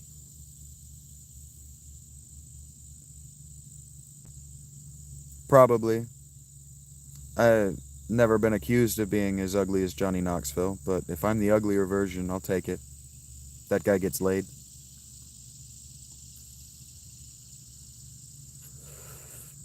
What's up, Kyle?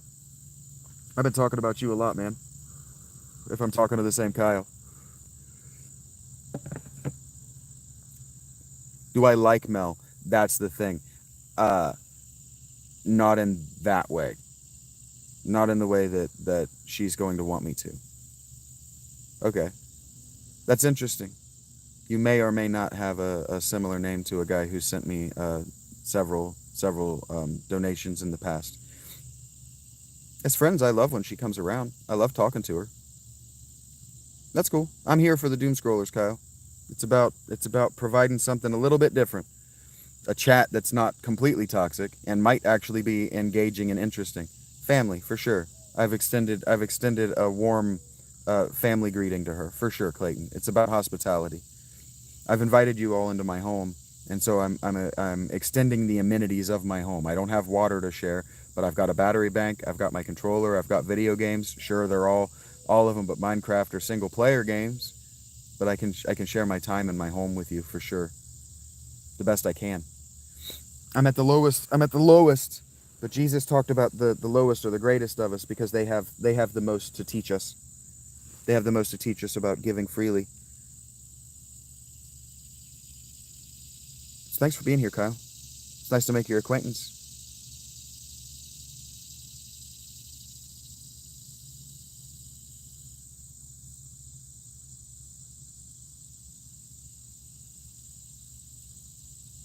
Ever had a random email sent to you like a poem?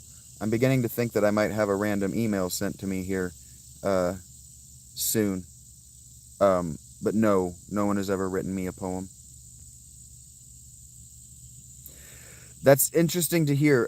Some OG Final Fantasy is where it's at, man. I've been playing the OG Final Fantasy remasters 1, 2, and now we're on 3 as my relax time, my downtime to fight the depression, so I can feel like I've done enough work through the day to relax, rest, and sleep. I don't know David Attenborough, Clayton, but it's interesting you say that about Final Fantasy 7 and 8 because I played those in, oh Jesus,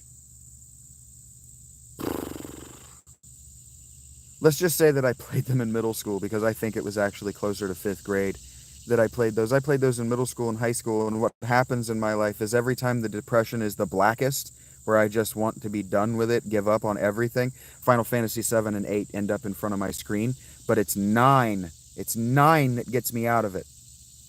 So it's cool to hear that you have a similar routine. You'll write me a poem, Invisible? I said that I had a feeling that one's going to show up in my email. I don't know if my email is listed here for the channel because the channel used to be called Talking to Myself Gaming, and so the email associated with this is Talking to Myself Gaming at gmail.com. But if you want to send your boy books or Amazon gift cards, especially Audible, Talking to Myself Gaming, actually VK Dennis 87, but I should be careful with giving that out because I am certain that I'm going to get trolls the moment I make my email available. Hey, it's been great talking to you, JJ. I'm going to keep in mind thinking about my favorite book that's more relatable.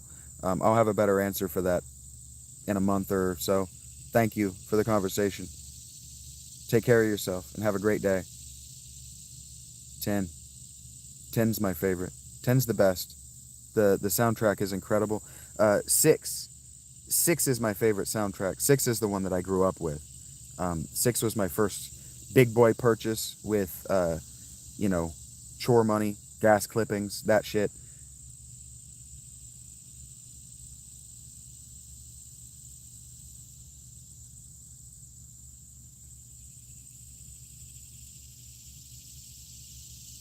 I'm hearing you, Invisible. I'm assuming that that's 2 lines of the poem. And it goes on. For sure.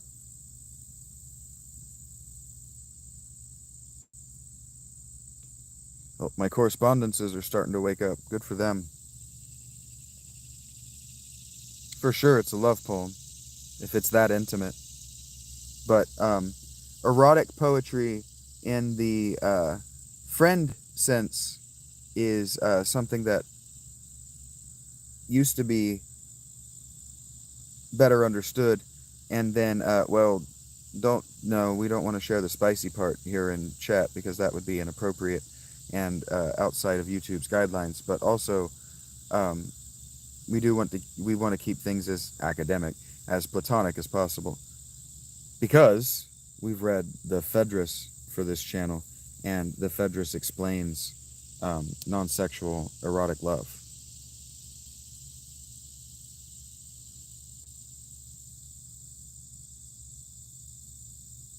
So we try to keep our appreciation for one another to the above the belt, actually probably above the neck. I forget that people like boobs sometimes.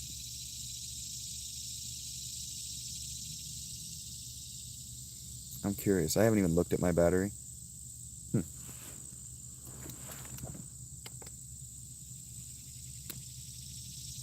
My battery is doing well enough for the future audience who's curious.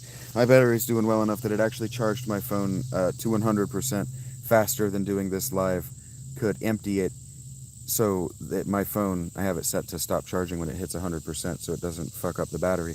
And I've only lost 8% since then, so I don't know when that was. But, yeah. Hello, Oliver. Nope, that says Olivier. Hello, Olivier Chevalier. Are you French? Hello, Josh. I'm not sure which big, beautiful bill we're referring to, but probably not. I'm not of the opinion that legislation actually improves socialization.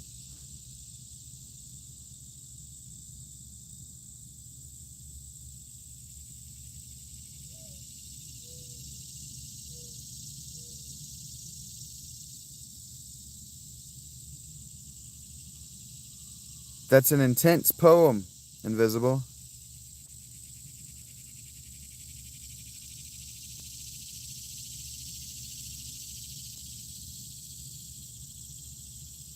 I didn't kiss anybody, though. I do want to be very clear.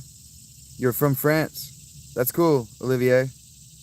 I don't speak enough French to do anything other than attempt to know where your silent consonants are. They're they're very relaxing. I think they're crickets. They might be cicadas. I don't know, but they're very relaxing. Yeah.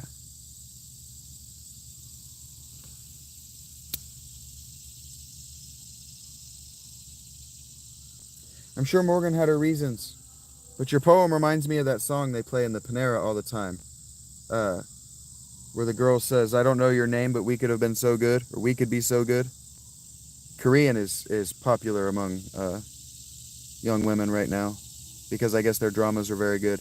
My ex-wife was trying to learn Korean circa 2010 because she liked the K-dramas. We used to watch You're So Beautiful together. Are you familiar with You're So Beautiful, the K-drama? Tu peux parler français? No. Is that tu peux? I don't. No sprechen Sie this is français. 49 Days is the best K-drama? I haven't seen that one. Obviously, I am not the target audience. That's not audience, or maybe that's not obvious. But I am not the target audience for yonder K-drama.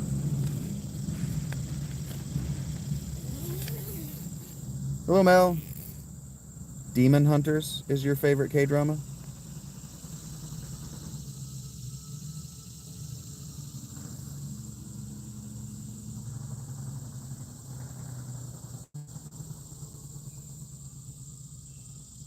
We found ourselves talking about K-drama because, yeah, another Mel. I found myself keeping company with women outside of my dating pool.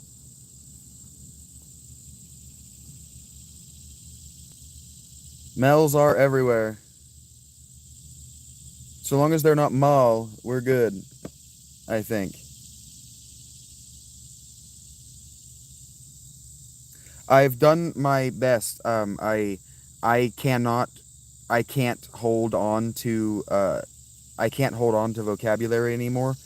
But I did spend a month of my life with the fucking, what's that app? Duolingo, trying to learn the basics of French, so that if I ever found myself speaking to a French person, I could say something like "Ho ho, crouton, baguette," and you wouldn't be offended because I've tried. I just can't do it. Jacques Cousteau. Parlez-vous le français? No. No, I don't. But you understand that I'm not making fun of your culture. I'm doing my best to be a fool in your language. Which I am of the opinion, the maybe informed opinion, that your country likes fools. I've spent a lot of time with French history. Like I just finished a book. Um, finished a book about French magic in the Middle Ages. French, not even French magic. French. How would you even say it? How would we say it in English? Uh, Popular religion. French popular religion in the Middle Ages. Is not enough deodorant. That's funny. Hopefully they're not saying that to you, Mel. Hopefully that's just something you learned to say because maybe you knew some stinky dudes. I feel like your PFP has changed on me, Invisible Spark, but I recognize your name. All right, I had to turn on my fan, so if the fan is annoying, I'm not that sorry, but it is starting to get warm.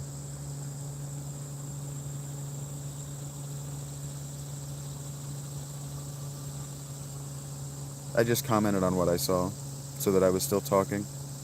I am not camping, Mel. Most people are satisfied by hearing me say that I'm homeless, but I consider myself a religious monastic and ascetic. I am in a tent, and I am just this side of civilization.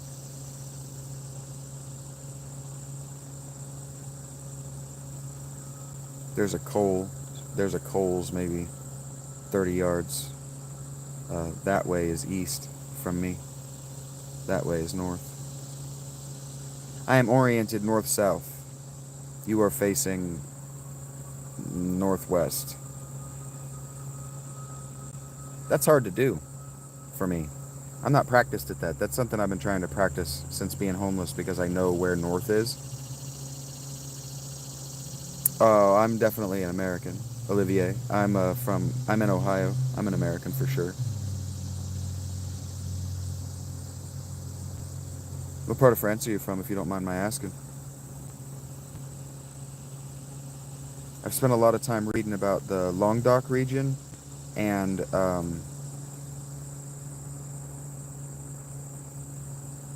Brittany and Normandy and damn, where's Roland from? Was he from Brittany? The Song of Roland? I've read a lot about Charlemagne and his era. A lot about Charlemagne.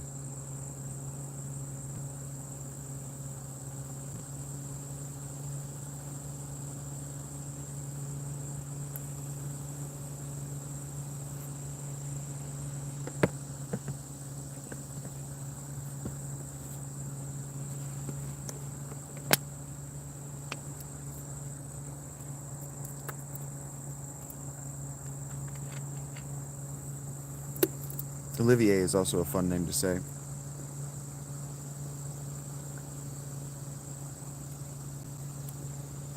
What am I holding on to, Invisible?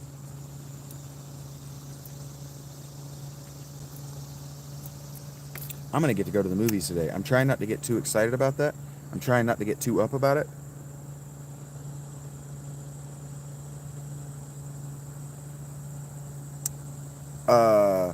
The email for the channel is talking to myself gaming at gmail.com. But my Audible library is attached to VK Dennis, like the menace, DENNIS 87 at gmail.com.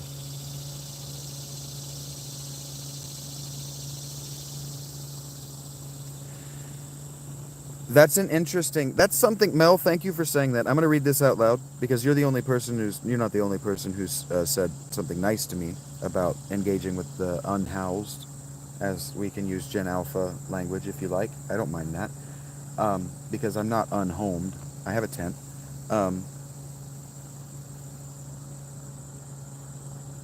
That's funny, Invisible Spark. I see what you've done. Mel says, unhoused people are some of the most interesting people to talk to because they read all day. They usually know a little bit about everything. That's an interesting takeaway for you and your experience. Because me and my experience is that in Zanesville, and I wanted to talk about this the other day, because one of the things that I've noticed is that I am doing homelessness, unhousedness, and joblessness in a very different way than the other people that I see around me. And I've noticed that the side of town that I'm on has started, the unhoused have started to gravitate this way because there are big empty parking lots and there are places that nobody's going to bother them as they sit around, drink energy drinks, and fuck off on their phones all day, doom scroll on their phones all day. So it is interesting because I've found that talking to them is decidedly uninteresting, but they like talking to me because I read all day. And so when people ask me, like, why are you homeless in the way that you are? I say that the answer is the truth, because I wanted to be able to read all day and do this. Le Havre, Normandy, cool. Did I pronounce that right? I can't get that VR. Havre. I can't quite do that. And then, of course, I know Brett Favre, and I know that's wrong. But yeah, you would think that poor people. I do this because I want to read all day. I want to talk to people about what I'm reading all day, and I want to talk to people all day. But the homeless in this area are not like that. So maybe in bigger cities, there are more of us, because there are more artists that just said, you know what, I can't fucking take it. I'm just gonna go live in these books, because the library is free. They'll feed me, and I can find a bench to sit on and a cot to sleep on at night. And now I didn't do the cot, and I didn't want to rely on the soup kitchen. I did that for months. But as soon as I started making a real income doing this, I switched to eating for as cheap as possible hot food that wasn't prepared by a resentful Christian as soon as I could. The resentment started to really get me. The resentment of the people that were feeding us really started to get to me. The language that they used and the tones that they used when they spoke to us started to really wear me down. As a person. And they do that. They wear you down. Like, I love to read. My relax videos, I do a live stream at night where I play an old JRPG. I play one of the old Final Fantasy games. We're on 3 right now. And I listen to an audiobook So I've been listening to this book called Biblical Critical Theory, and it started pissing me off so bad I had to turn it off.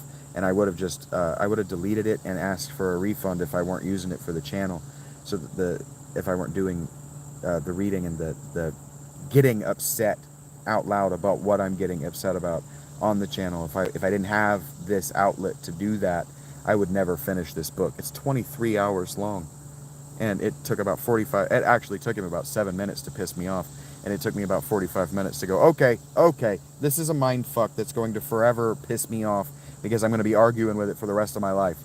And that's when I would usually sell a book back or get a refund. Thank you, Kyle.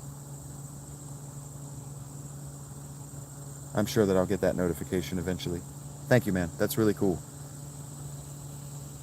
And then I can do that for the channel too, because one of the things I've been wanting to do is a more no, not a more anything. I've been wanting to read books that are sent to me, listen to books that are sent to me while I do the I don't really have much to say screencasts live during the day, especially when I'm in Panera and I don't want to talk. And hello, Panda Fang, to Scotland. I am in Ohio in the U.S. I wish I knew more Scottish so that I could at least greet you, but I don't.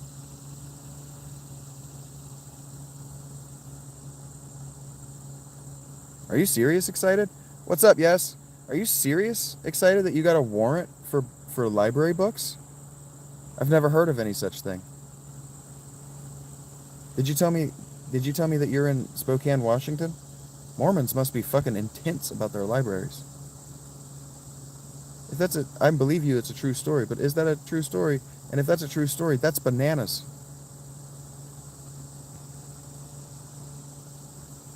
How many books did you have? And what were they? You had to have had like, I don't remember what it's called. There's a big book of Hebrew to English translation.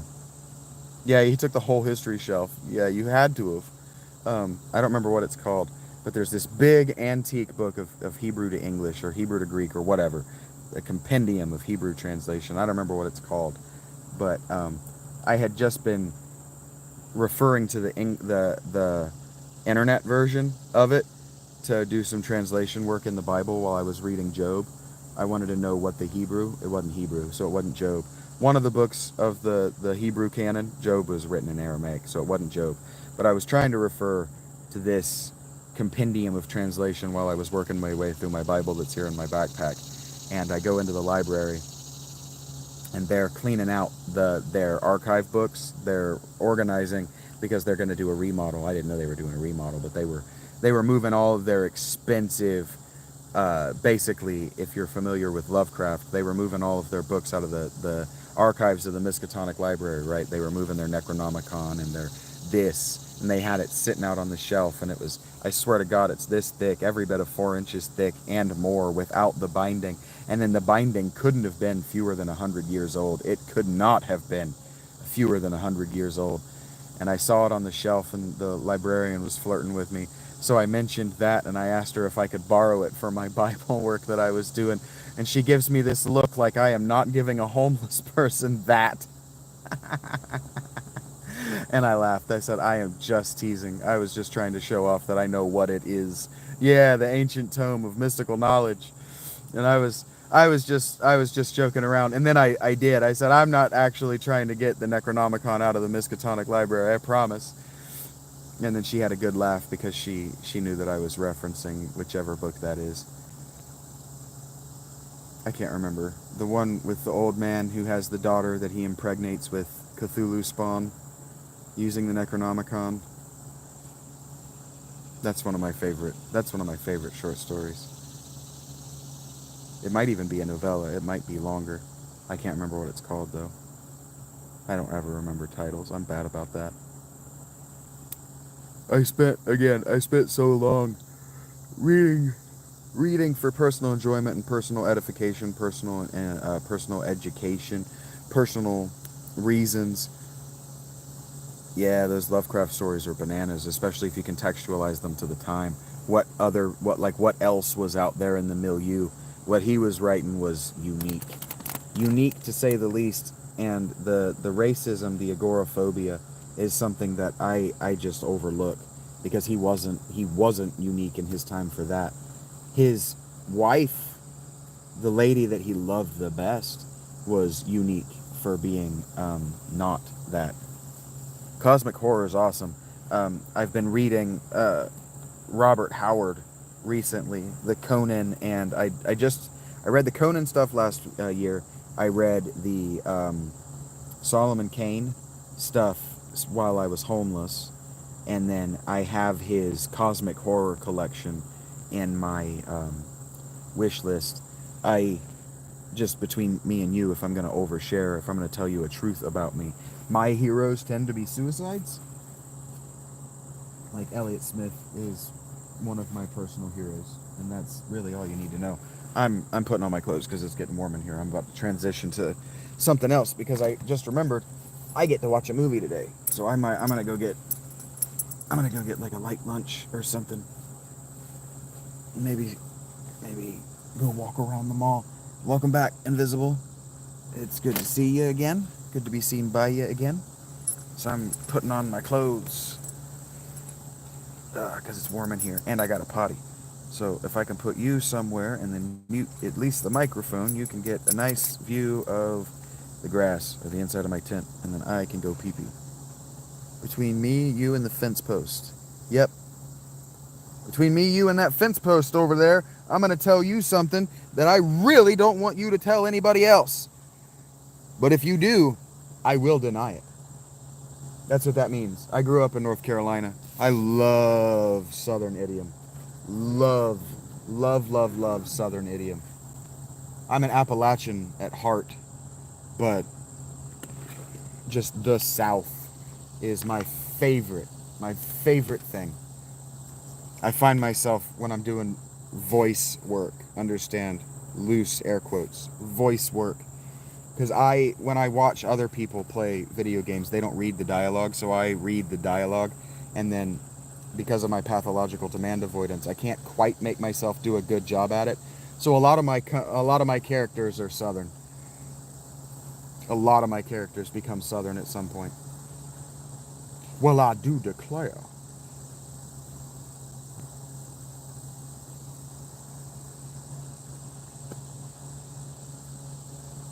Ugh.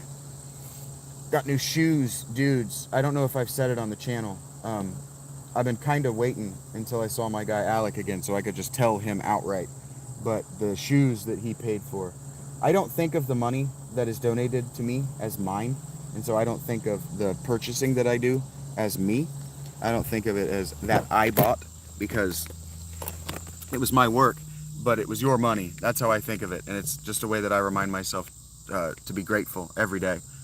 Hey, speak of the devil and he shall appear. These shoes, bro, these shoes. The battery bank also. I've been talking about that all morning.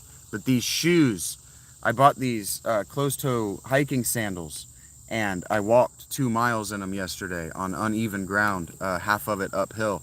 And I have absolutely no soreness in my ankle, dude. They actually support the front of my feet and my heel. And I didn't roll my ankles a single time, which is something that I'll do in my boots. So, thank you. The battery bank also has charged my phone to full and my headphones to full since buying it, and it's only showing one bar of battery having drained out of it. So I could literally sit here for as long as I want. I'm uncomfortable and warm, and I'm gonna go watch a movie in the theater and talk about that on the channel later. But yeah, what a day, what a week it has been. Just Monday, but I do mean the last 7 days. Thank you, genuinely, seriously.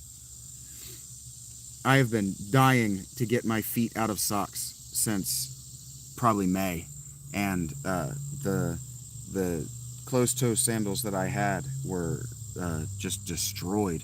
I'm 6'3", actually. This tent is 3 feet tall.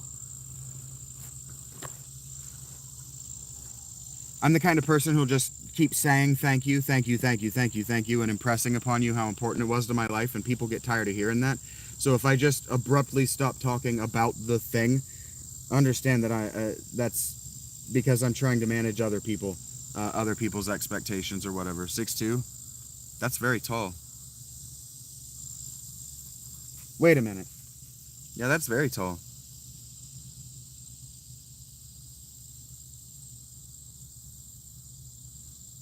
That's awesome, Olivier. That you got off work, you started doom scrolling, and you came across my work. What that tells me is that you're a sensitive and interesting person with a variety of interests, and that YouTube is doing their best to get me in front of the eyeballs of people who are like that. I didn't actually think you were 6'2". If you're if you're one of Morgan's friends and you share her gender, 6'2" would be very tall.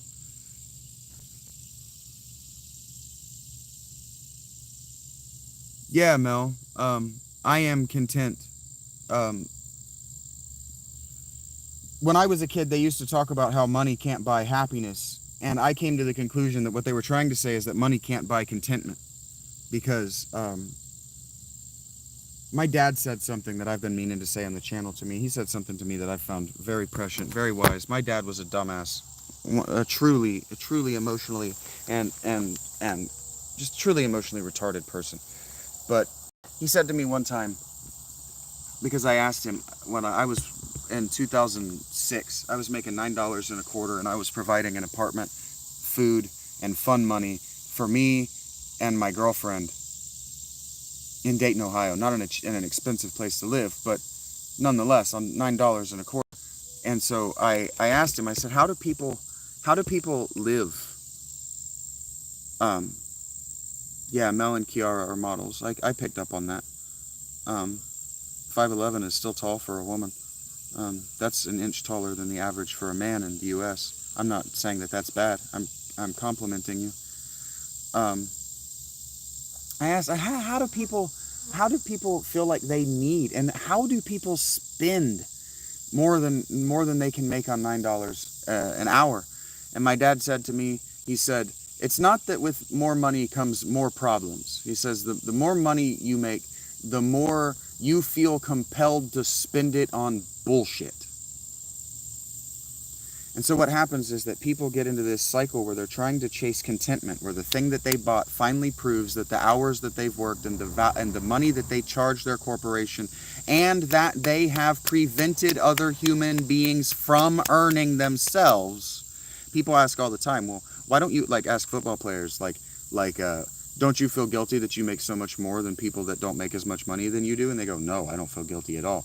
They do. A lot of people feel guilty. CEOs, the reason they behave the way they do is because they're guilty that they make so much money at the expense of the people that work to make the money that they're given. And so they think, oh, I'll buy this boat, I'll buy this car, I'll buy this woman, I'll buy this dress, I'll buy this jewelry, I'll buy this, I'll buy this, I'll buy this, I'll buy this, I'll buy this, and it'll finally get them contentment. I'll finally have spent enough money on enough things and brought enough people superficial happiness, joy, and gladness of my presence that I can be content. But what they find is that they can never make enough money to buy contentment. And so I sold everything. I sold everything that was bought to me to replace the contentment of a loving relationship. And I bought this tent. And I bought this tent with it.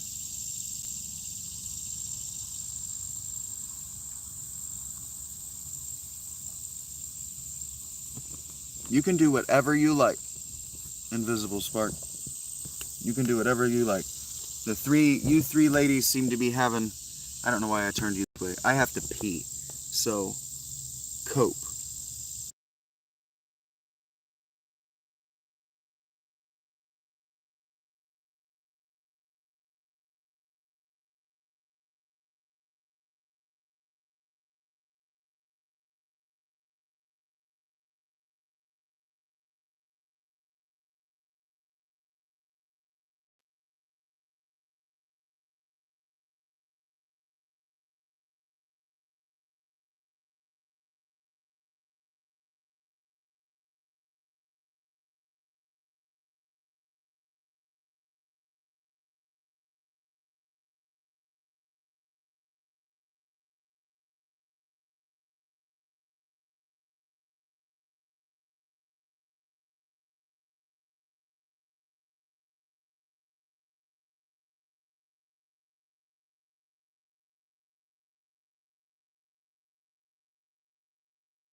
All right, have some dead tree. Yeah, this ravine is beautiful. Let's see if I can show it to you. Um, turn this to face me. There we go. Yeah, beautiful. It's hard to be in a bad mood. As soon as I walk down here, it's like, freedom. Fucking liberty. Liberation. Look at that. And then, wall and the constant reminder of humans. But somebody asked me the other day if, I'm in danger, if there are wild animals, dangerous animals around. And the most dangerous thing to me is humans. I'll show you. Somebody recently threw that rock right there in the center of the screen into my tent. But the damage wasn't so bad that will even leak. Bella is what you would prefer to be called, invisible?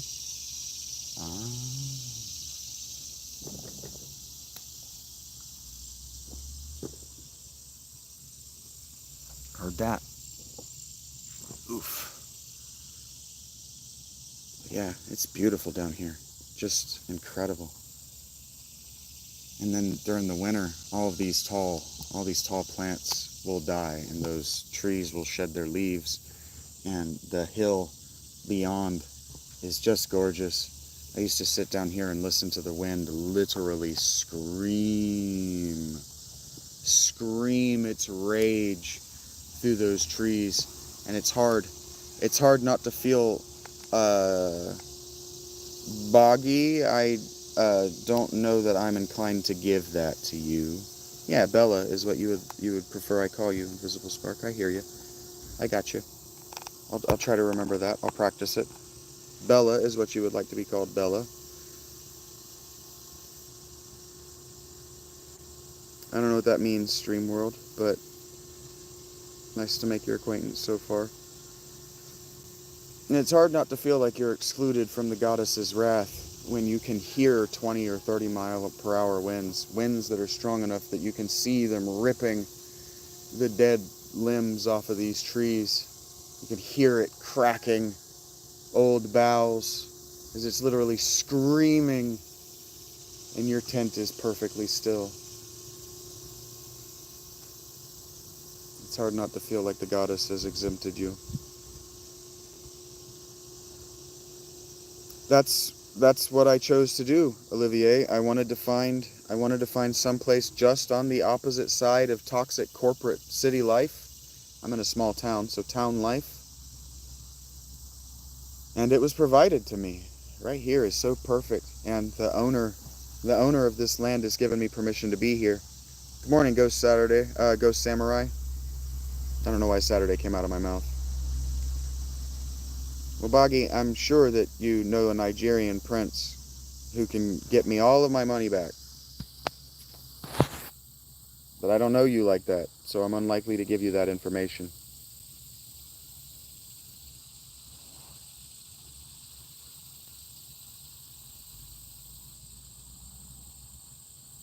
And Bella literally means beautiful. Pretty sure that's French. It might be Italian. Bella. That's Italian.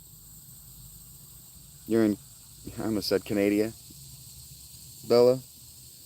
The rabbits have not got at the cubes yet. I haven't seen or heard the rabbits in the last few days. I was just thinking about that. I was just examining them because I can smell them just standing out here and sitting out here. So they might be too close to me, or they've migrated on over there for a few days.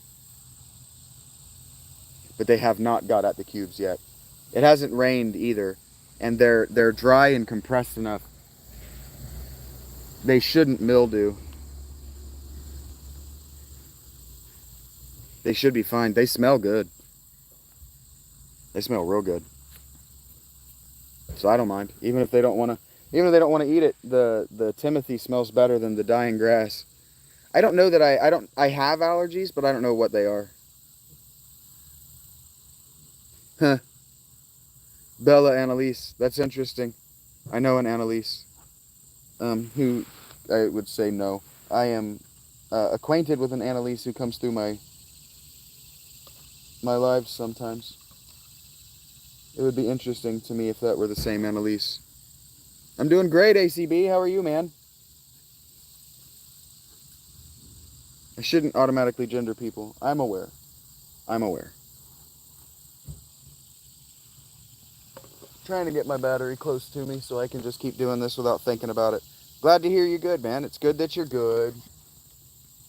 That's for anybody who's a true Neebs gaming nerd. Well, now I don't have to apologize for misgendering you because I didn't. Anybody who's a true Neebs gaming nerd will remember when Duralius was doing his oh, now I forgot the artist's name.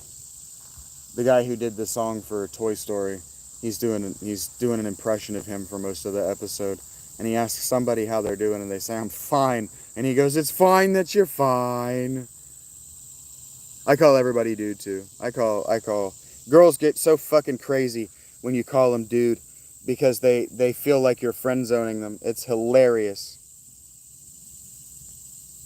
Yeah, you want my email, and so I just called you a hacker. Man, I'm in a great mood, Bella. It's a great day. I got my tripod tied to my leg. The wind is blowing down here. The mosquitoes aren't biting yet.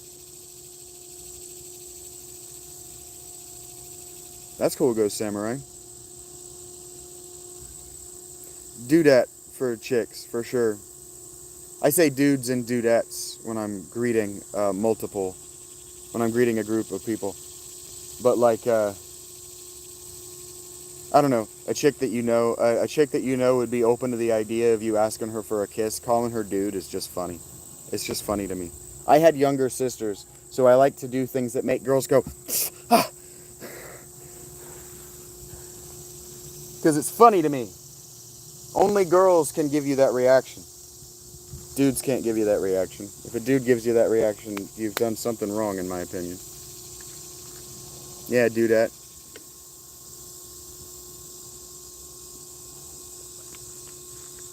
Which is even funnier because the word dude originated as a way to identify homosexuals. So that's why I do it. That's why I call chicks that.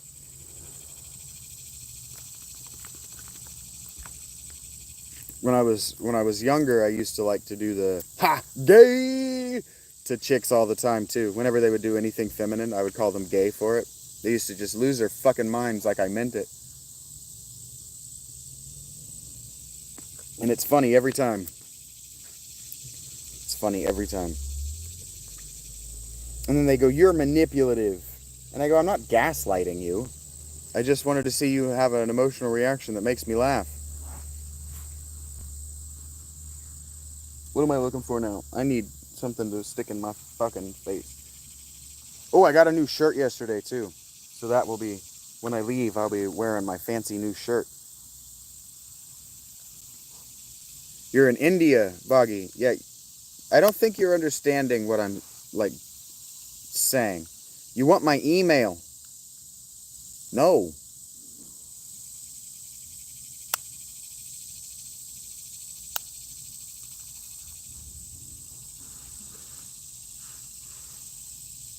Like, I don't know if this is obvious to everybody, but we can all lie. All of us can lie about anything at any given moment for any reason. In fact, for no reason. I just spent the last 4 years living with a pathological liar and trying to get her to explain to me why she was lying about something that I knew was a lie. Got to get your gift cards to pay your taxes? Interesting, Kyle. I don't know what that means. Maybe I shouldn't have read it out loud. I was hoping that if I heard it, maybe I would understand. Because sometimes it's a me thing and not that your syntax is funny. Sometimes the words just don't mean anything to me. Which, people don't like people really hate it when you say that in customer service. And look, anybody that's triggered by it, I am going to smoke a cigarette. I'm allowed to do this on live.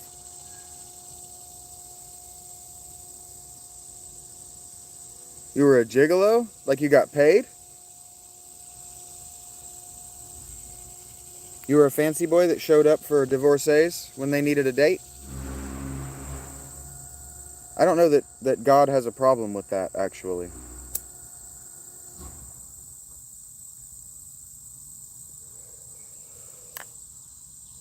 the cult to El,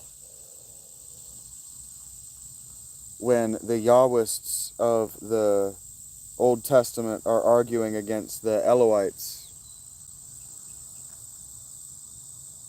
talk about how Yahweh abhors the male cult prostitutes of El and Baal.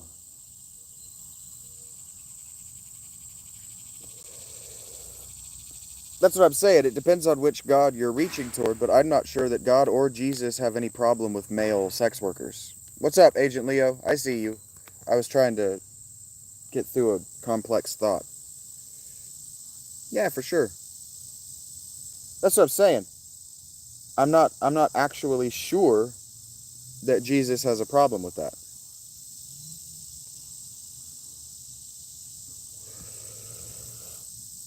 He never picks them out.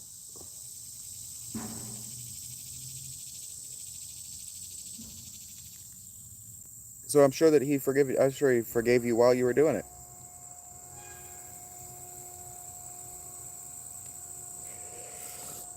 We don't have any reason to think that Jesus wasn't boogieing down at those weddings. He was annoyed to fill up the wine. There's no reason to think that he wasn't imbibing.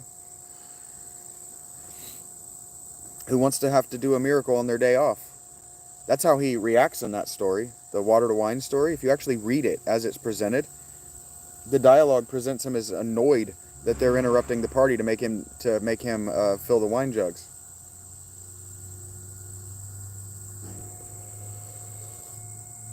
And the only person the text says is drunk is the host of the party.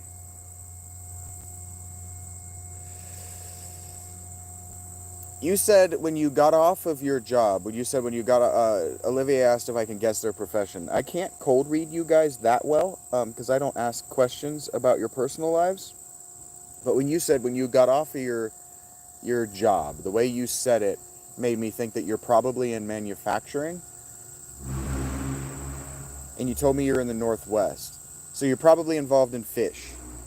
You involved in fish in some way? Can we do like a 20 questions? Maybe keep it to 5?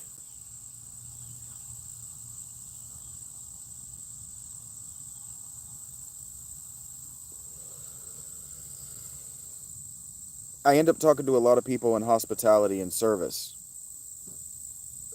models and former sex workers, and too. Oh, too. Was I close? Oh no. Invisible. Sorry, Bella. You have some involvement in fish. Okay. So when I say that I've tried to study your region of the world. I have tried to study the economy too. Okay, so you're involved in fish. Are you a restaurateur?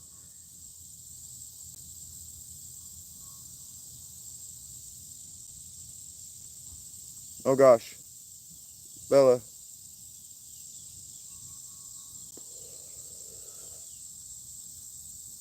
Kyle strikes me as a secret Swede. He doesn't want anybody to know that he's Swedish. I don't know why I feel that way, but I said it out loud.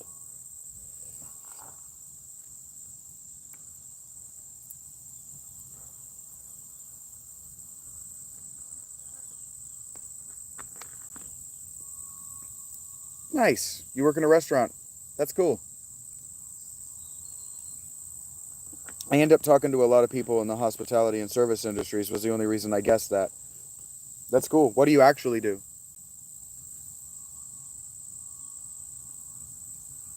I don't remember.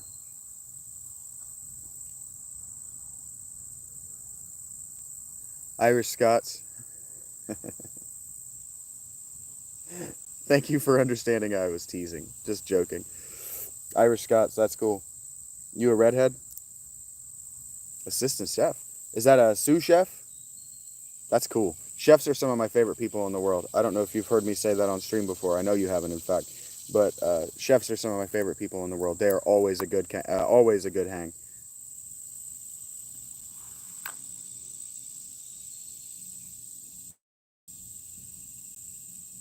What is Sophie's List? I don't actually know what that is. But yeah, we respect Sophia around here for certain. The goddess of wisdom, not of wisdom. The goddess who lends her name to wisdom.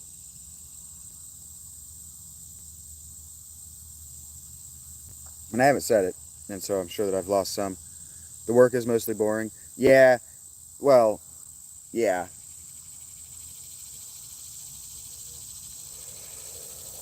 Sous chef, assistant chef, not being the guy is supposed to be boring. I was talking about this a little bit when I was talking about the soup kitchen, and how they mistreat the people who go there. They mistreat you so you won't stay. And so your chef, the idea, because it comes from the military, especially in France, um, chef comes from the military, and the idea is to mistreat and bore the assistant and sous chefs so they'll not remain an assistant forever. So they'll be so bored they do something amazing like invent Caesar salad or whatever. Yeah, you aren't a secret Swede even among your Irish and Scottish heritage. You are Scots Irish for sure, all the way down. There's no secret Scandinavian in you if you're not redheaded. That's cool, Kyle. Understand that I'm not making fun. I'm asking questions that are pertinent to my interests. Uh, Bella, baby, this isn't a medical advice channel. What's up, Hunter?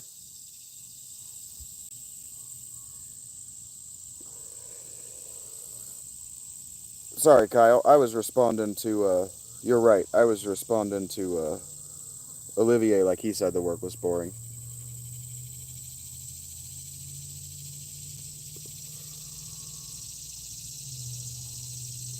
I got in my own way there for a second.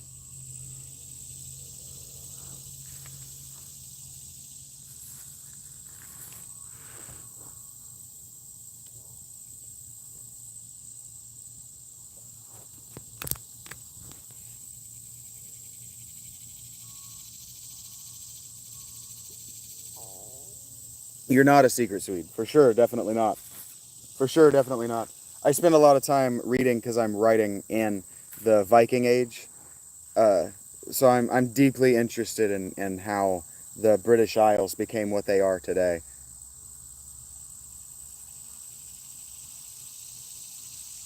Deeply interested.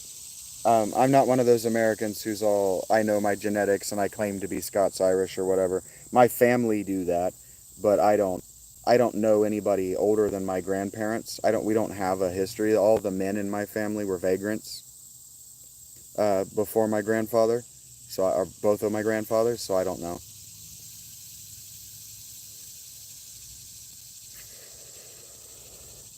That's funny, Kyle. I hope that works for you in the future, actually. That's really funny. Why did you fall, Bella? I already did, Hunter. If you want more than that, you're going to have to hit my Cash App. You got to follow, the rules that everybody else follows on every other live chat in the world. That's cool, Kyle. Kyle says he's an author. Do you write under the name Kyle McDonald? Should I shout you out? Try to sell your work a little bit? How did you hurt your arm, Bella? How badly did you hurt your arm?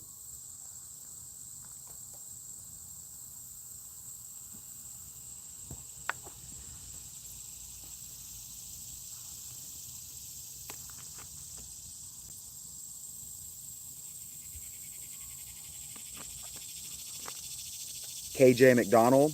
Is there no D at the end on purpose? Was that a typo?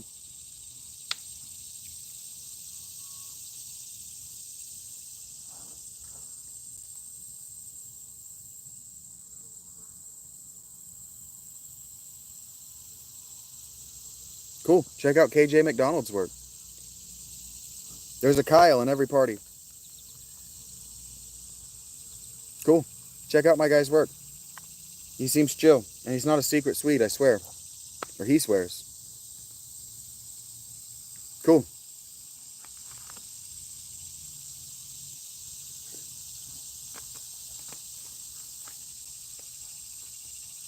If you swung back around when I was done with this and you hit up the comments, I wouldn't mind you putting links to your work in it, Kyle. I wouldn't have any problem with that.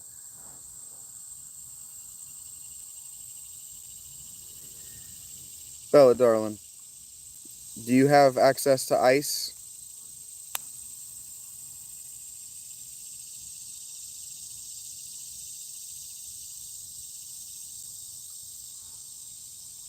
Heard that, Olivier. You and your senior chef prepare and serve breakfast and lunch, sometimes dinner, but you don't work night shift. That's cool. Do you want to shout out your restaurant for anybody? Anybody that way? We said Brittany, right? Soul Alliance Saga.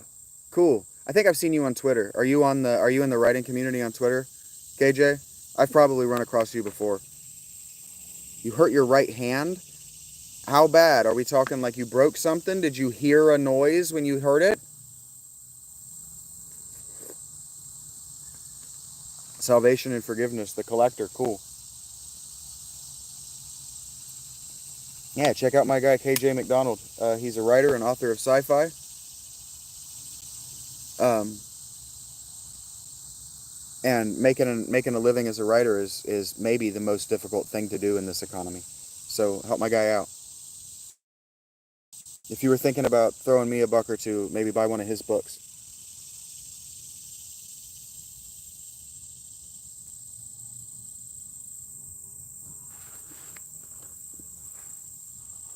I am hungry. I'm gonna eat this tuna if I can reach it. Oh, I'm not gonna be able to reach a fork. Yes, I am. You're gonna think this is gross, but it's not as gross as you think.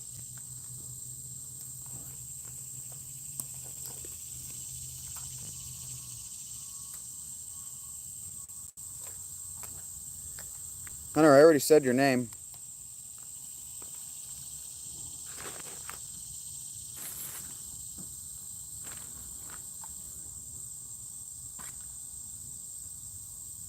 You feel dizzy? Are you sitting down?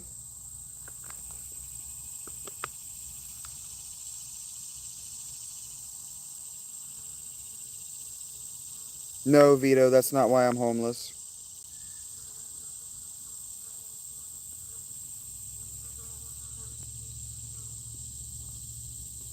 There was a woman and COVID 2020. Actually, there were two women. But no.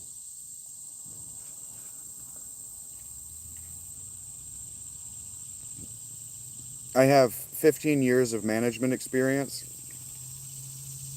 I'm marketable.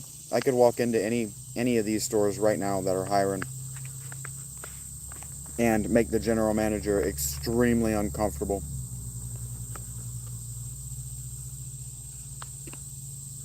But I'm over that. I did that for 15 years.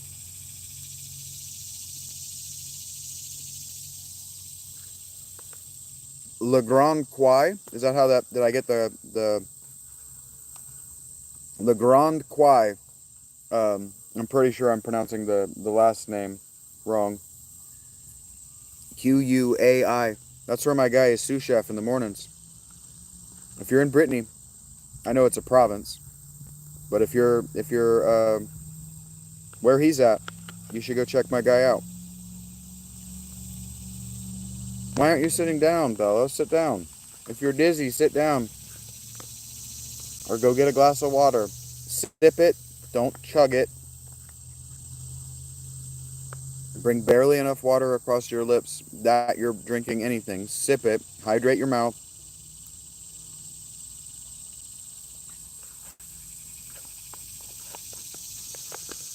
Relax your hand. You might need to get something to eat. You strike me as some crackers lying around. So do I. Would you want people talking to you the way you're talking to me?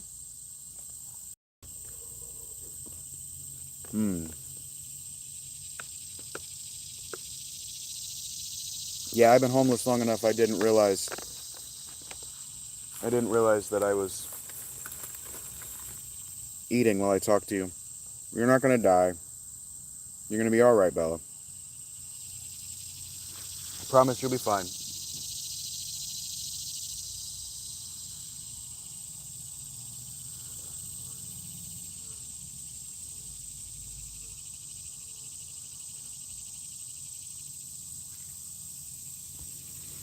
Yeah, Vito says he says that I seem very talented. and that he feels the same way about working for others and making them rich but barely getting by, almost unable to pay your bills. That's called wage slavery, and it fucking sucks. It's a miserable way to live. I know you're not hungry or thirsty, but if you're dizzy, you're probably either dehydrated or malnourished.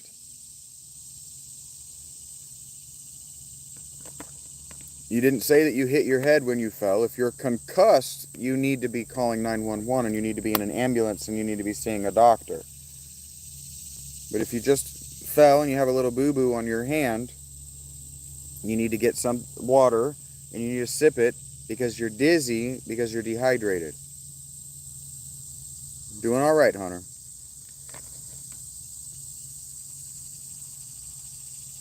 What is your YouTube channel about?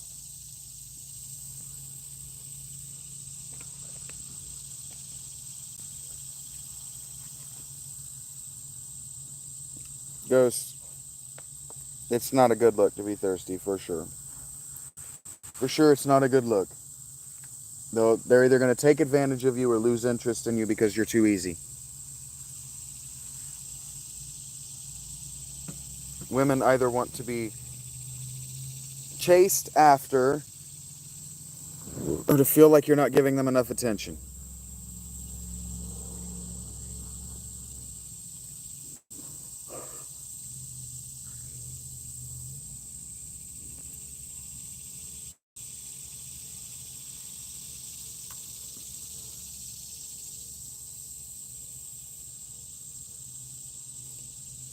Does it make me a bad person that I just don't like the Deftones music? Like, I just skipped that track despite it. I knew it was on the fade out. Maybe Catatonia is derivative of them, but I just don't like their music.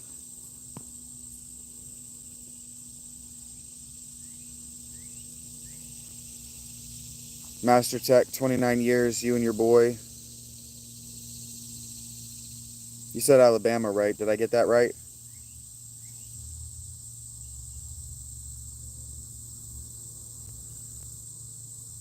Yeah, you like what you like. That's right, Kyle. You went to Canada as part of your chef's course. That's cool, Olivier. I wish I knew how to help, Vito. Because, like when I was talking about chef, the path is supposed to be apprentice to owner, but owning a business comes down to being really good and networking and having a consistent customer base of people that you contract to, or contracting out other people. And if your interest isn't in contracting the work, if your interest is in just being the best that you can be at doing the work, I don't want to tell you that you're doomed to being taken advantage of, but that's how I felt. I felt like I don't want to make the schedule. I don't want to do orders. I don't want to go to corporate meetings. I just want to make sure that the people on my shift are doing the job the way it's supposed to be with a good attitude. I want to do my job the best that I can. I want to make sure that the customer is satisfied. And I was taken advantage of. So I don't want to say that you're doomed. But 29 years, man. Like, you know how it's changed. You've watched it change since 95. You know. You don't need me to condescend to you. You don't need me to lecture it. You could give the lecture, frankly. That's cool, Hunter. You do adult coloring books and prayers. Are you what's your denomination as far as who are you praying to? What's your theology call itself? I'm sorry to hear about your wife, Vito. We can agree that she's in a better place, though. You're not better for it, but she'll never hurt again.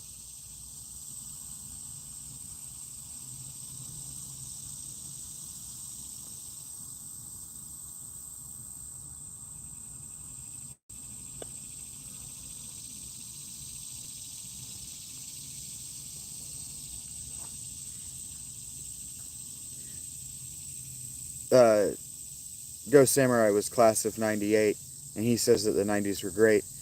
It's certainly relevant or relative to your perspective. And being 18 in 98 means that you were 21 in 01.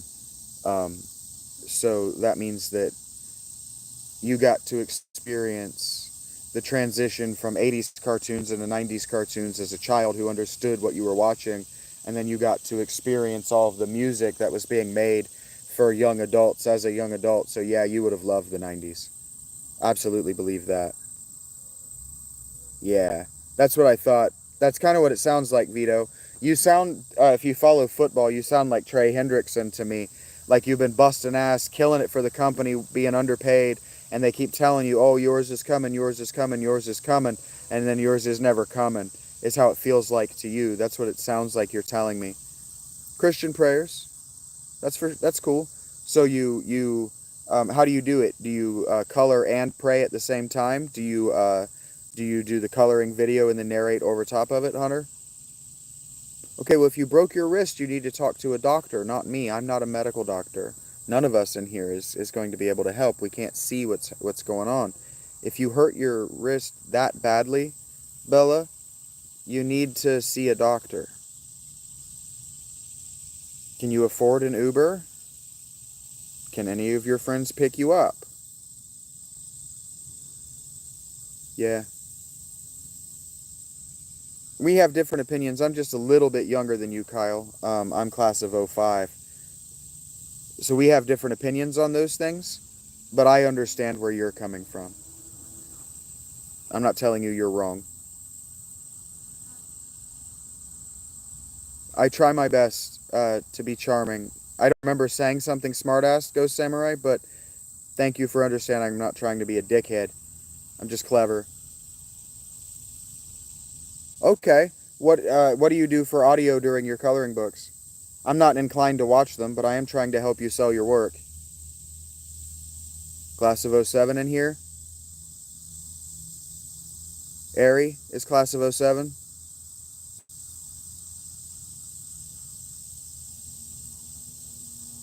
You don't have money for an Uber, but you have friends that will pick you up. Then what you need to do is you need to make some phone calls to your friends. If it's that bad, if it's bad enough that you legitimately think you broke it, if you have impediment working your hand, if you can't move your wrist without severe pain, the kind of pain that makes you want to never move it again, not ow, ow, ow. Okay, take care, Bella. I'll be around if you want to tell me what the outcome. I do my best to think outside the box, Vito. I do my best to think for myself. Take care of yourself, Bella. And don't stress it trying to figure out if it hurts. If it hurts bad enough that you don't want to test it, you need to see a doctor. You've hurt yourself badly. Catholic, Olivier? That's cool.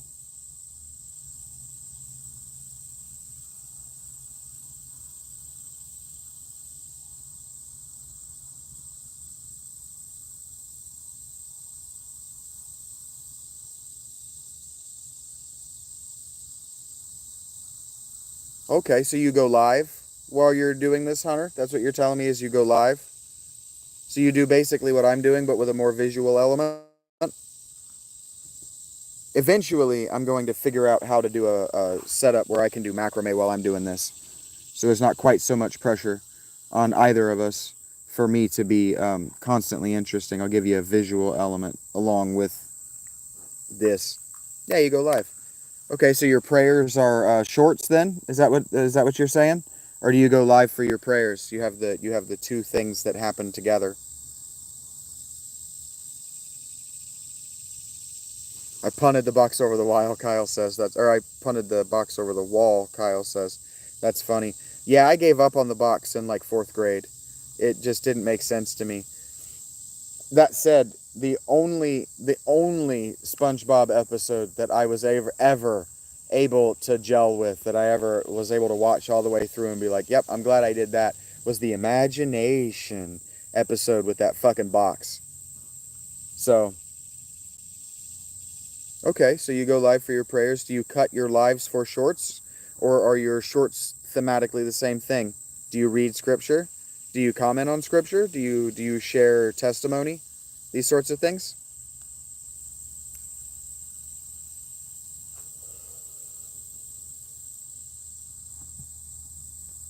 I ask because we're adjacent. We're doing similar things.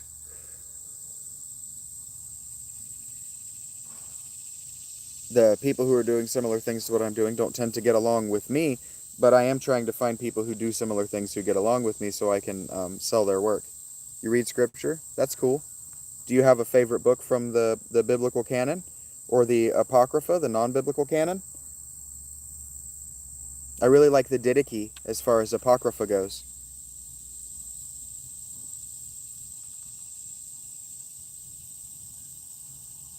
It's not a casual, for fun read.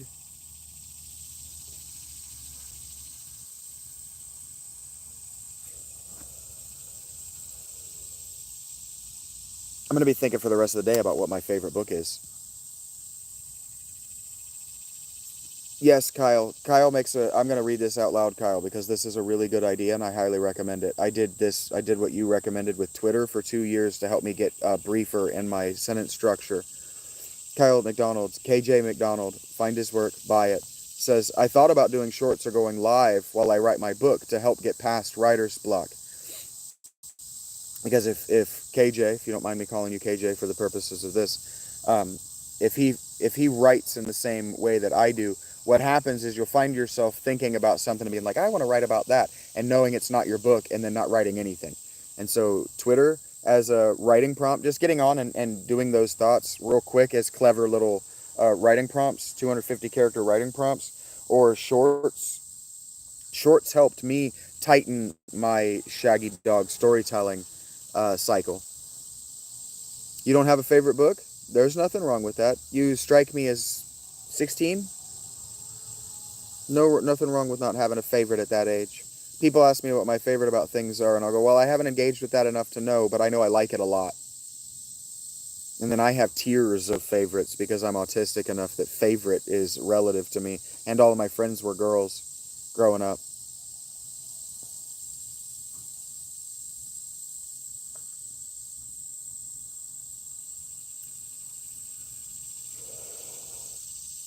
But yeah, doing shorts or doing shorts to music. If you put music and you can only use a minute, and then shorts you can only do 3 minutes, really helped me tighten.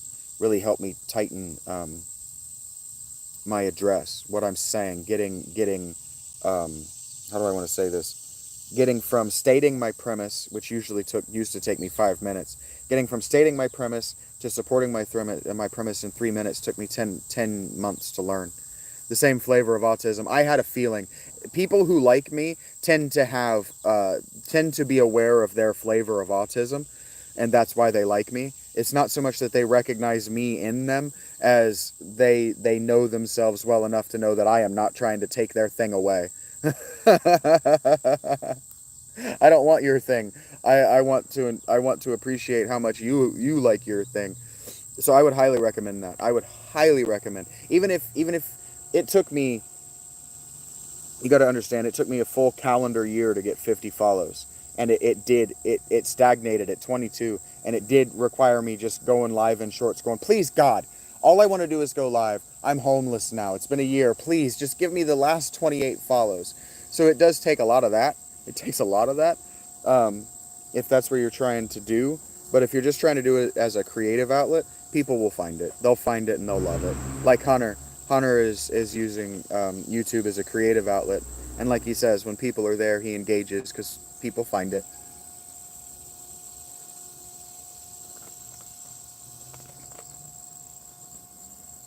Remember the golden rule, Hunter. If you want to shout out, do something shout out worthy. Do what you would like someone to do to you on their lives or on your life, right? You're there, you're doing your coloring book, you're talking, thinking about the scripture, right? Thinking about how much you love Jesus. Yep, exactly. Kyle even said it better than I did. Kyle might be a better writer than I am. That's high praise for me. I probably wouldn't say it after I read your work, but I'll say it while I'm reading your conversation. I'm an arrogant writer. People don't like to hear me talk about my thoughts about my writing. Me only reading cookbooks. There's nothing wrong with reading cookbooks. Absolutely nothing wrong with reading cookbooks. Someone needs to know that information. One of my favorite people in the whole world, if you're familiar with Good Mythical Morning, is Josh. I don't watch his show because it makes me envious of Josh's path, because Josh and I grew up in similar circumstances, and he is a chef, and he started chasing his dreams earlier in life than I did, and I am deeply envious. I can't watch him for inspiration anymore. I watch him and I go, God damn it, why didn't I start sooner? Reading is reading. Yep. Information transmission is information transmission, no matter how it happens. Like I was talking with somebody yesterday about how um, the the very center of a black hole might be what they call a white hole, and that might be a place where the information that's condensed into something beyond energy, something finer even than energy, transmits into another universe to become that universe, so that the laws of thermodynamics are preserved, that the energy isn't destroyed when it's compressed into a singular point. It's actually pushed inside out and becomes an infinitely expanding bubble universe all its own inside the black hole. And information transmission is information transmission, whether it's reading a cookbook or whether it's watching a short on YouTube, whether it's watching a girl shake her hips on TikTok, whatever it is, it's information that's being transmitted to you. And so I can't criticize anybody for trying to receive what's out there being transmitted. I can't criticize it. That's how I got to the point where I was like, fuck it, I'm going live. Give me the fucking likes, or give me the subs so I can go live.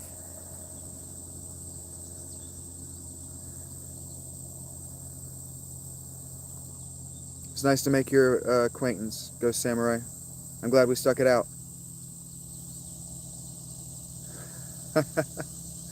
Yeah, what a rabbit hole. That's funny. My blog, the original conception of this was V's Rabbit Hole, because I just like to go into rabbit holes of mysteries and whatever. I end up finding myself falling down rabbit holes when I just let myself talk, or when I would sit down behind a keyboard. And I changed it to talking to myself gaming, because the people who would show up just wanted to make butthole jokes, and that got old real quick. So thank you, Kyle. That's cool. You seem like a really chill dude. Glad to have made your acquaintance. And I'm glad I didn't make fun of you for being a Kyle. You have to understand, my middle name is Kyle. So I just passively make fun of Kyles. And my nemesis in high school was a Kyle. Has nothing to do with you, though. Talk about nemesis. It's weird to think that a 17-year-old could have a nemesis. But that guy did everything that I did and got pussy for it, and it made me so fucking mad. Literally everything I did. For not being a secret Swede. That's right, you're pretty chill for being not a secret Swede. That's funny, Kyle. I'm glad I did that now. That's a thing I picked up at table service. Um, just making a joke about the first thing you see about somebody, or that they say about you. Like when people would introduce themselves to me at random, working service, you got to have something quick to say. So I just have a whole litany of, some of them prefab jokes about names. Like, I don't know why I did it, but I accidentally gave a kid, he didn't even work at my store. I used to manage a Sonic. I used to manage clothes at a Sonic, and we had this kid. He didn't even work there. He transferred for one night. He was what do they call that? We borrowed him from another store. Inside jokes with random people, for sure, Kyle. That's what it's about. Um, create your own recipes, and that's what it's about, Olivier. Ancient and medieval recipes like a hobby. That's what I'm talking about. We are of a kindred spirit, Olivier. We had this kid, borrowed him from another store for the night, whatever. His name was Seth, and I will remember that his name is Seth because I accidentally gave him a nickname. He was in high school, and he comes in and I introduce myself to him, ask him his name. He goes, Seth, and I go, Seth, is that short for something? Like, are you a Sethrick? And that became his nickname because he thought that was so funny. He told everybody that he knew, and they all thought it was so funny that that actually became his nickname. So there's a Seth out there in the universe that goes by Sethrick because I wanted to make small talk. Highly recommend doing stuff like that. Inside jokes with random people. They'll remember you, but more importantly, they're instantly comfortable around you. And this isn't about manipulation. I'm trying to get you guys to gather around my fountain so that you're comfortable so you can express yourselves. So that I can encourage you to leave the chat to go express yourself on your channel. And so I can be alone but happy about it. You know, like, I want a kind of cult empty nest syndrome. So what cults do wrong is they try to keep everybody in the nest, and then they move the nest to South America and kill everybody. No, that's a mistake. It's an error at your first choice you get to make. What I'm trying to do is have empty nest syndrome as a cultist. If I'm a cultist in any way, and I define cult as any cooperative human activity. Dylan's Kitchen, cool. Um, I define cult as any group human activity. And so if I'm a cultist, I want empty nest syndrome. I want to be sitting here 2-4 hours into a live and there's nobody there because everybody went to make something. That would be what that would do. Hello, Cameron. What that would do for me is make it easy to go and sit down and watch a 2-hour movie without worrying that you guys need me, which will happen eventually. That'll happen eventually. But that happens to every creator. They start to feel like their audience needs them and they have to reconcile that with their time management. And I look forward to it because I could never figure out how to reconcile that the job, that work, United Dairy Farmers or Sonic or wherever else needed me. I could never reconcile that they needed me with the fact that I needed to be not there. And then I transferred that onto girlfriends. So the last people asked me, why are you homeless? Because I worked for and lived in the home of a seriously mentally ill woman. And she evicted me after a while.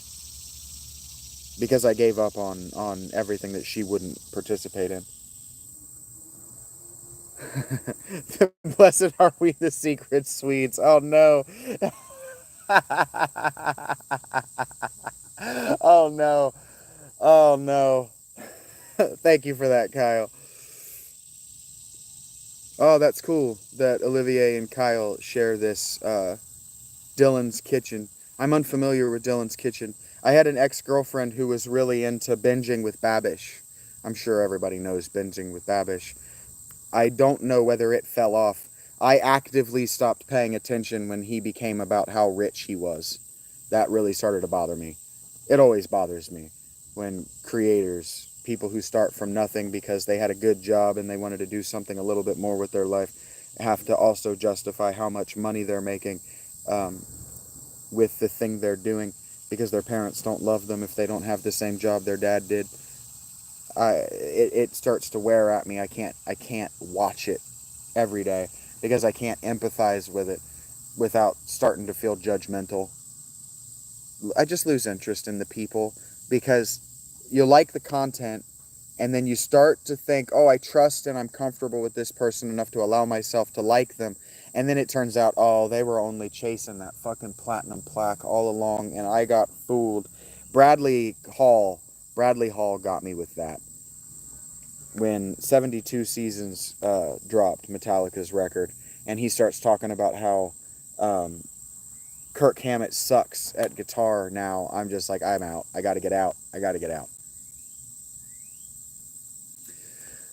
Joseph, the content that I want to make is exactly this. From here, I'm going to do a lot more of these.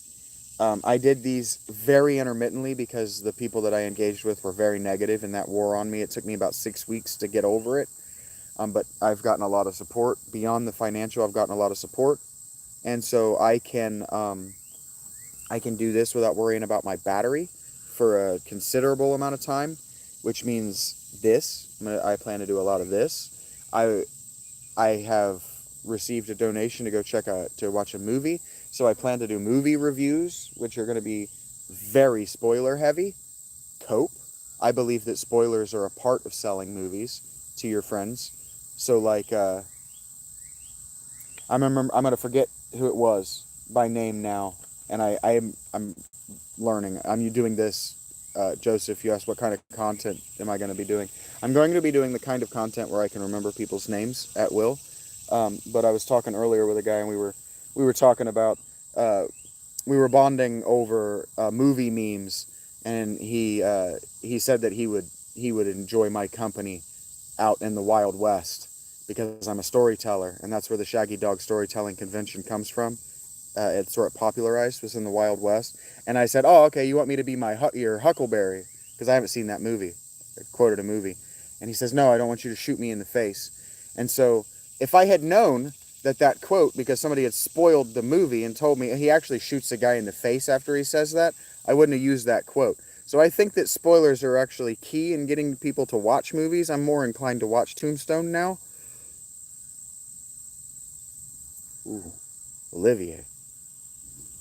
Don't make me want a passport more than I already do. He says that he once prepared the original Greek Parthian chicken legs from the ancient Greece. Bro, bro, I don't even like bone-in chicken, and I would eat that. I hate bone-in chicken, but I would eat that. I know that I would eat that because I ate week-old KFC that had been heated up in an oven at a soup kitchen, and I got seconds. That, when you want to talk about rock bottom, like people talk about rock bottom, that was my rock bottom, where I was so hungry that I would eat that, which is appalling to me. And I sucked every single ounce of fat off those bones. I was starving to death. It had been 10 days since I'd eaten. That was rock bottom. This is the time of my life. So moving forward, Joseph, the gaming videos are going to make more sense. I'm going to get better at voice acting, and uh,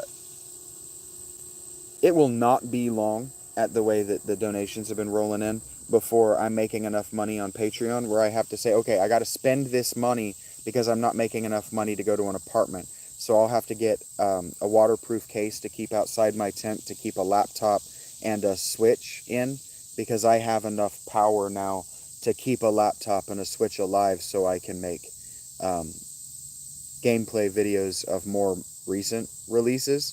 So I want to do that. I want to grow.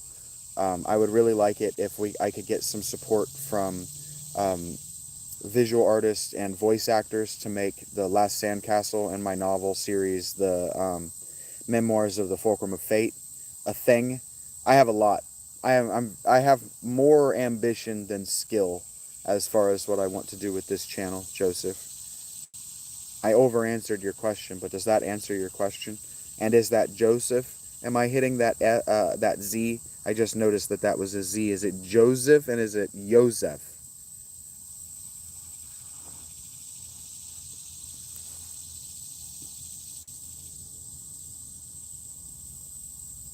Skimmindan? I don't know that name. I might end up looking that up later. And then the other thing that gets at me, if we're going to talk about what I'm not going to do, content creators that really bother me, is the people that put on massive amounts of weight. The people who put on massive amounts of weight and then become bodybuilders. Both things bother me. Both things bother me. If you came to the thing where you're on camera without those habits that are going to keep you looking healthy, or without interest in being healthy, then don't be healthy and lose my interest. The writing is actually why I didn't hit rock bottom until so recently, Kyle. I've been trying to get I've been trying to publish without self-publishing to an independent audience, right? An audience independent of publisher loyalties since 2012, and it's exhausting, depressing, lonely work. And the writing is the only thing that kept me from hitting rock bottom. So I'm glad that I hear you, Alec. I'm not going to hold you to that. But if it remains in your heart, I'm going to spend that money. I was in the mall at the used game store yesterday. I walked by it and they had a Switch out front, and I thought, I've got my memory card. I don't know if it'll work, but I kept my memory card, so I've got all my old saves. I can at least do the video at some point next time I own a Switch where I open it up and go, look, I really am a nerd. I swear to God, I have all these games. I haven't played all of them, but I tried to research what other people like. I tried really hard, and that's what my game casts are. Maybe 3/4 of me trying to understand what other people like. I didn't look because I could have paid. I was probably under 250, and I had 250 in my pocket because of a certain Alex Smith, Mr. Alex Smith, and so I didn't even look because I would have bought that instead of the other things I needed. I would have just done it because I had it, and it would have been a bad thing. But I saw it, and I thought about it. There are 2 used game stores around town. I sold my Switch at one of them. So it's a thing that I'm trying not to keep in mind because I'll obsess over it and then I'll start working toward it and talking about it a lot. But I need a laptop first. I need the laptop first so I can do other things. But the battery bank was only $50. So even if I have to get a second one to sustain all that, and I have to get a 3-person tent, I have the space, and I didn't plan to leave this spot inside 3 years. And if I have to move up on the top of that hill before I make $1,000 a month to avoid people thinking that I'm living too well, that can happen too.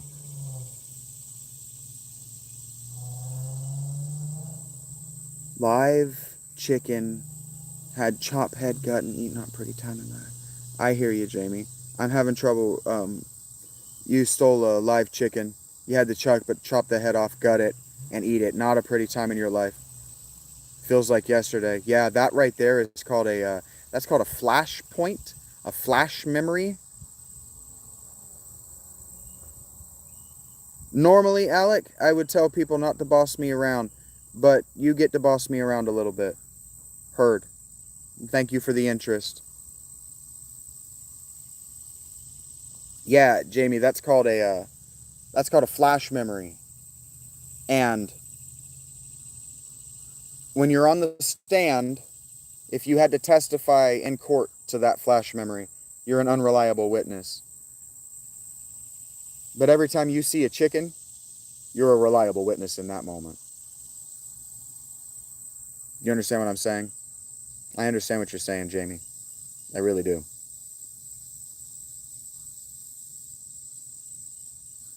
I've been thinking about. I used to listen to Dr. Stephen Novella's podcast. It's called The Skeptic's Guide to the Galaxy, and I saw the other day I was scrolling through the Great Courses lectures available on Audible because I have 4 credits burning a hole in my pocket because of Mr. S.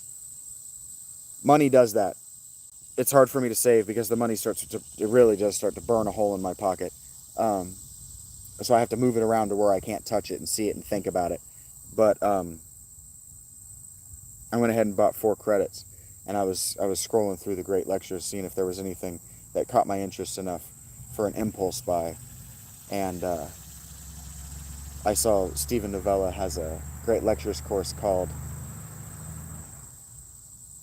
something like Your Unreliable Mind or something like that. But he's a neuroscientist, a neurologist, and so he explains how cognitive biases work. Alec, I haven't looked. I can look because you're asking me. Um, I can look because you're asking me, but 300, anything more than 300, and I would start to get weak in the knees about spending that and living in a tent when rent is $450 a month. You see what I'm saying? My working class background would start to make me even tremble about my own monasticism. So the temptation is what I need. I hear what you're saying. Anything less would be cowardice, even from my own definitions. So I'll look into it. I'll shop around this month. Let me stretch commitment for a month, even if I have the money let me commit, let me stretch commitment for the month of August, because I want the laptop so I can watch the NFL and go live to comment on whatever game I can watch. Do you understand what I'm saying? I'm the kind of person who has to make I grew up in engineering, so I got to make sure that every step of the bridge holds, because like this battery, I want to make sure that this battery is going to work for a month before I need to replace it, that sort of thing. I make sure that that I don't draw too much attention to myself as building too fast. But if you're into it, you've got it, and you want to invest, and I just have to hold on to it, that's a skill set that I need to learn, and so I'm happy to do that. You hear what I'm saying? I'm not telling you no. I'm oversharing because of my um, I need to be very honest about my own mental health and my own, because people have asked me to document my mental health journey, getting back to getting back to where I can manage having a $2,500 safe without even thinking about spending it. You know what I'm saying? And I'm trying to read this, Olivier, because he's talking about, I think he's still talking about the Parthian chicken legs. And he says they used to serve them to the royalty because apparently rooster meat was not available to everyone during that time. That's correct. Roosters were extremely valuable. Cocks were extremely valuable because they made more chickens. And the chickens were, the hen was easy. The cock was not. They'd kill each other. And they mixed olives, black pepper, lemon, and garlic in a wine for gravy. Oh my God. And so, uh, yeah, when you're talking about wine reductions in watered wine, I bet that was absolutely incredible. The only way I can eat olives, the only way I can eat olives is in Mediterranean foods. I don't know why. In pizza, but pizza's almost Mediterranean. I can really only eat olives in antipasto.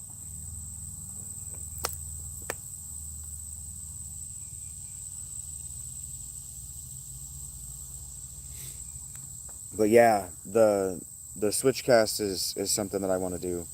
Um, Once I've finished up these games on my phone, being able to move to modern games, because I still like to play that retro look, is something I will eventually commit to.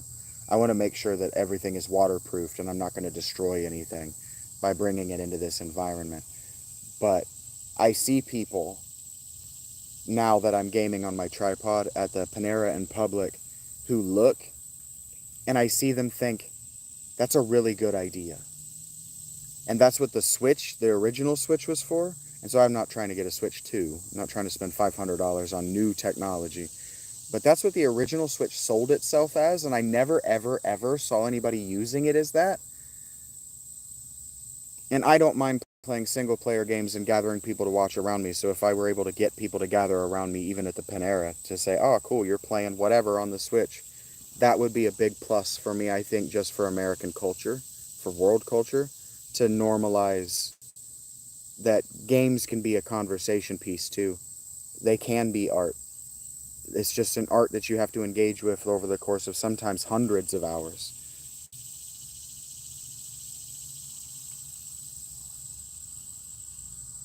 The hound in that pub saying, I'm going to eat every chicken in this place. I am unfamiliar with the meme you're talking about, Kyle. Uh, but the chicken talk makes you think of that meme. That's cool. I love how our brains work in that way. You can think of something and think of something randomly, but specific. Randomly specific. Or as I guess they say, oddly specific is a term that got overused, so I've forgotten it. Thank you guys for being here. This puts us at 3 hours. That's really cool of you. It's really cool of you guys, especially those of you who check in and out, come in and out of the conversation. Game of Thrones reference. Heard that. Haven't. I didn't. I watched the first season of Game of Thrones twice because I tried my best, but I read the novel. I read until they shoved the Lannister kid out of, or no, wait. They shoved the kid out of the window. And I said, I am not putting myself through that. So I'm sorry. I'm sorry that you put yourself through that and that it ended as badly as it was going to.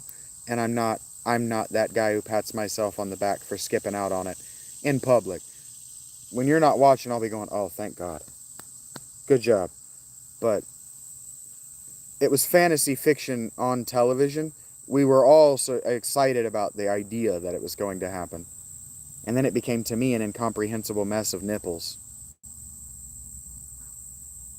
And so that might just speak to my attention span. Yeah, I felt like that was going to happen, and that's why I noped out on the novel. Oh, this kid's going to have some super special magic power that makes him the winner at the end. And so I noped out on George R. R. Martin. But you got to understand, I also came to George R. R. Martin with the knowledge that he was the screenwriter of that Beauty X Beast TV show or movie that they tried to make where the beast was beastly because he had cool tribal tattoos. So I just can't take George R. R. Martin, the creative genius, seriously. And so I'm not patting myself on the back for that. It makes me an ugly and unlikable cynic. I know that. It's part of being a writer, right? And it's part of being an arrogant writer. The kind who's actually trying to compete with the greats of history in his own mind and doesn't care whether anybody likes it or not, which is the wrong way to go about it. Don't do it the way I do it. I'm not giving you advice. I'm showing you the wrong way. Yeah, I'll be thinking about that. I'll be looking into that because whether I go, because I've been wanting to go for walks. Now that I got money jangling in my pocket, the way that I can, sorry, my leg is shaking.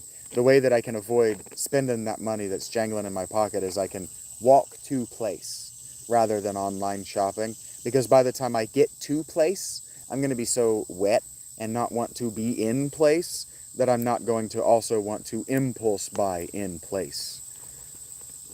And so, like, when I needed to replace my tent, rather than taking out the $250 in Cash App debt to replace the tent, buy the tools, replace everything inside the tent, and then anything else, it ended up actually costing me $310. So rather than taking out the debt to do that, as soon as I got the hole, risking somebody punching another hole in it immediately, I waited until the thing literally collapsed all the way around me, and I didn't take out the debt until I was in Walmart, and I had no other choice.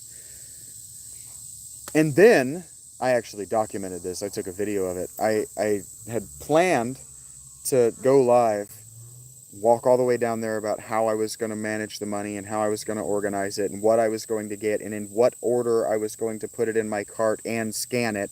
No, Jib, I'm talking about my homelessness. I had planned to do that, put on the live, walked out of here with the live and the battery, mind you. I had it all planned out, had the battery and everything. Walked out of my ravine with the live, and I don't remember, but at some point I turned off the live. I just turned it off. I got up here, turned it off, put on a song, walked to Dollar Tree, got two candy bars, walked to Walmart, picked out all of my stuff in the order that I had planned to pick it out, scanned it in the order that I had planned to scan it, and then came out of my Zen state where I was unaware of my surroundings, what I was doing, my thoughts. I was just keyed all the way in on the music, had no idea what I was doing, no memory of having done any of that until I saw that $250 or whatever, $310 price tag. Because I think I spent $250 there, and then I walked up here and I spent another $50 on stuff so that Academy could get a little bit of that money. I could spread it around in the economy.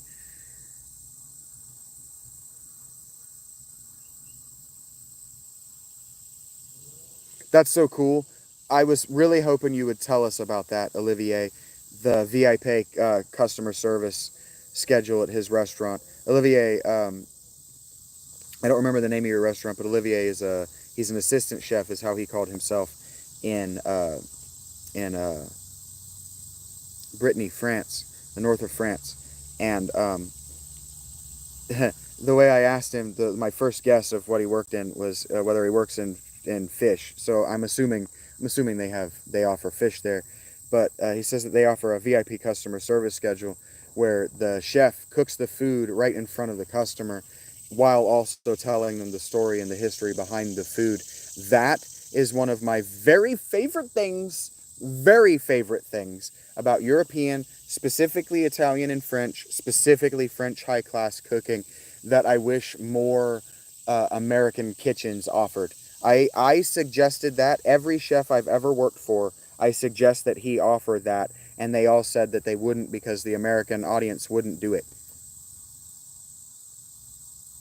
And like Kyle just said, he think that's a cool idea, but it wouldn't be for him. It would be for me. I would pay any amount if I had it. I would pay any amount to sit and listen to a chef geek out while also cooking. People watch what's his tits. Um, the Brit who's a dickhead in American TV, but he's actually perfectly pleasant and actually has his mom on his shows on in England. Ramsay, Gordon Ramsay. He's probably not actually a Brit. Gordon Ramsay. People watch him on YouTube just cook. People will pay him just to watch, to listen to him talk about it. So I hear you, Olivier. That's so cool. It's so cool. I would pay any amount, any chef asked. If I had it, like if I became independently wealthy, it would be so I could just go around the world listening to chefs and doing this, getting 5 or 6 people together to listen to a chef. Ramsey's a Scot. I had a feeling. I had a feeling that because I had a Scots Irish in the chat that I needed to be careful and double check that I wasn't saying something deeply racist. He is a Scot. I think I knew that.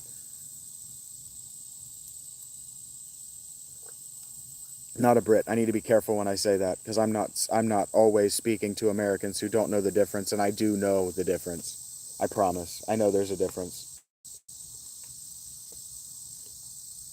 I often find myself talking about the absurdity of the English wars in Scotland. Please understand that I didn't do that on purpose or ignorantly.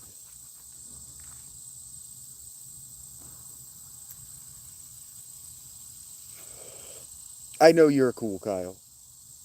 The future audience doesn't have to be cool, and the future audience doesn't have to be KJ McDonald. Find his work. KJ McDonald with a D at the end. Find his work. Yeah, you have to have patience. If they're going to cook it at your table and talk to you, you kind of have to be quiet because it's a show.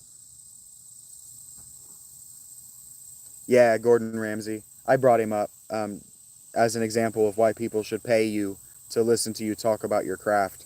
Absolutely. Um, Tradesmen, blacksmiths especially. The blacksmith used to be central, especially in French towns, German towns, but the blacksmith used to be central because people used to hang out and just listen to him talk. Sure, you're from Alabama. I mean, that was the first thing you mentioned about yourself was the Scots Irish. Yeah, you keep your roots close. I don't because I don't know them, but I respect Americans who do because that immigration was fucking recent, way more recent than the people who make fun of that heritage appreciate. Recent, like Italian Americans. I don't differentiate many Italian American homes from when I talk about loving European Italians. The homes, the way their mothers and their grandmothers and their great grandmothers especially behave. Anybody that you meet that calls their grandmother Nona is basically Italian in culture. That's why the hyphenated American thing is so recent and was such a big deal because the Scots American, Irish American, Italian American, German American, Spanish American was real. Yeah, only immigrated 100 years ago. And in a family's memory, you probably know the names of those people. Maybe not off the top of your head, but you know where you can find them. I would be willing to bet the dollar I have in my wallet on that. I know a lot of people who can. I know a lot of people who have in the matriarch, whoever the eldest sister is, has the immigration papers framed. Scottish from West Virginia. That's cool, Jib. I like the cut of your jib. Which jib is that you're using there? Is it carpentry that has jibs? Fishing does jibs? Boats do jibs, right? Or is it talkie talk? Gibraltar. Even cooler. The Pillars of Hercules. I don't know anything about the land of Gibraltar. I don't know anything about them. The people, the land, I don't know anything about it. I don't know where it is even, whether it's in Africa or Iberia. I like to admit my ignorances, so if I say something stupid, I don't even know. I don't even know if Gibraltar is near the states of Gibraltar. Grandmother had him framed. The eldest sister. I'm from North Carolina. I think I told. I think I may have told you that or said it where you could hear it, Kyle. I identify as from North Carolina. I knew a lot of people who did that. When my grandfather's biological father, he was adopted. His parents abandoned them when they were little. But when his biological father died and the state found him, he framed his Civil War dog tags. He fought for the Union. He was really proud of that. He didn't know the man, but he was proud to be able to say he fought for the winning side. That matters to people. It doesn't matter to me. I'm too distant from it, but it matters to people. Actually, I'm getting emotional. I have this well up of emotional from I was there the day he opened it and saw it. So it really mattered to him. I have a residual empathetic well up from his experience. That's fucking awesome. You have an old timey. I'm so glad you're from Brittany. Brittany is one of my low key favorite places to learn about in the world. I don't know shit about it. I've never been there, but the Shaggy Dog storytelling tradition comes from Brittany. Um, and so Olivier says, in our restaurant, and he hasn't corrected me that he's from Brittany, so I'm just rolling with it. Olivier says, in our restaurant, violin music will always be there, and there's a rule that people should eat quietly and keep their voices low while talking. The VIP customer service can they can pick the violin music. That's cool. Welcome back, Bella. How's your hand?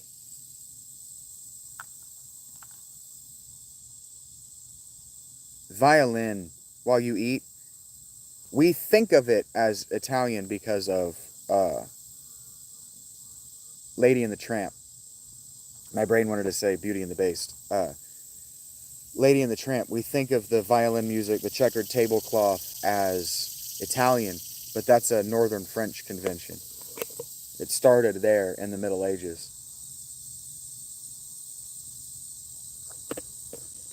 It wasn't even French, frankly. It was Brittany, Brittanish, Britain, whatever, because they brought it to Rome with them.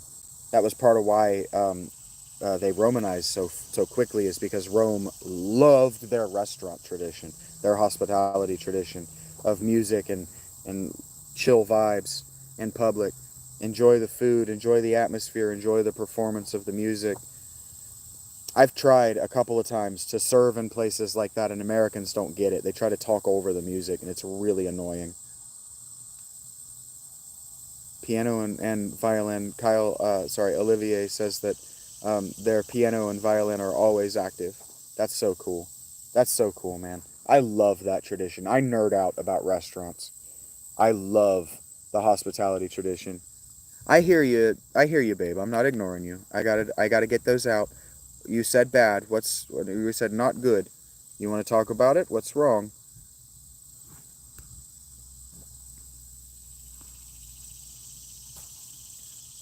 Zach Wild of Black Label Society wants you to know that he's a mass murder machine. I felt like you should know that. I am going to commit to at 4 hours. That's 40 minutes from now. At 4 hours, I am going to end this. You might have sprained it or broke it. Did you see a doctor? Are you seeking both wrists? Are you seeking medical attention right now?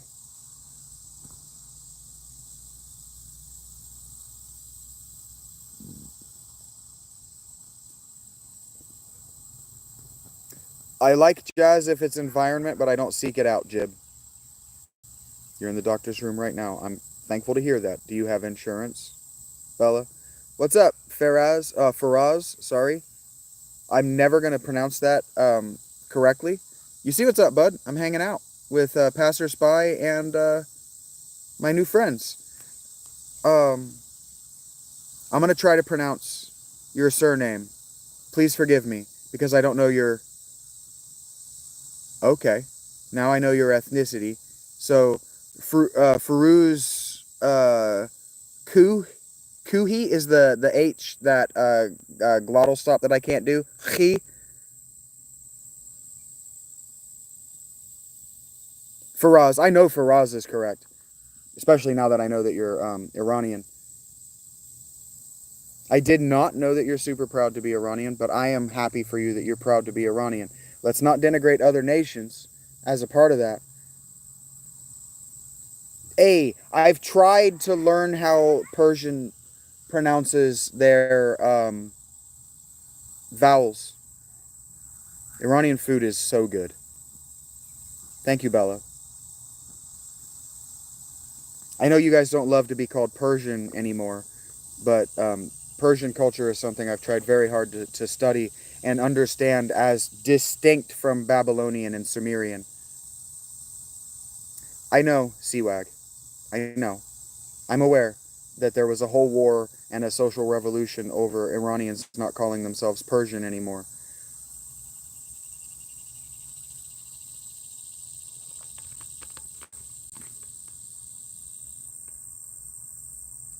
I agree for us. I think everyone should be proud of where they're from.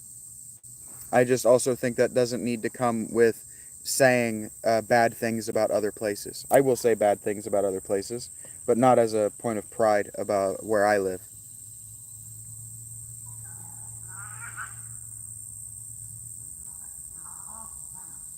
There is a very angry cat in the neighborhood. Can you guys hear that? I hope that's my tiny toes. Nothing would make me happier than if right now my little buddy Tiny Toes just emerged from the woods and jumped into my lap. Now that I can actually afford to feed and care for him.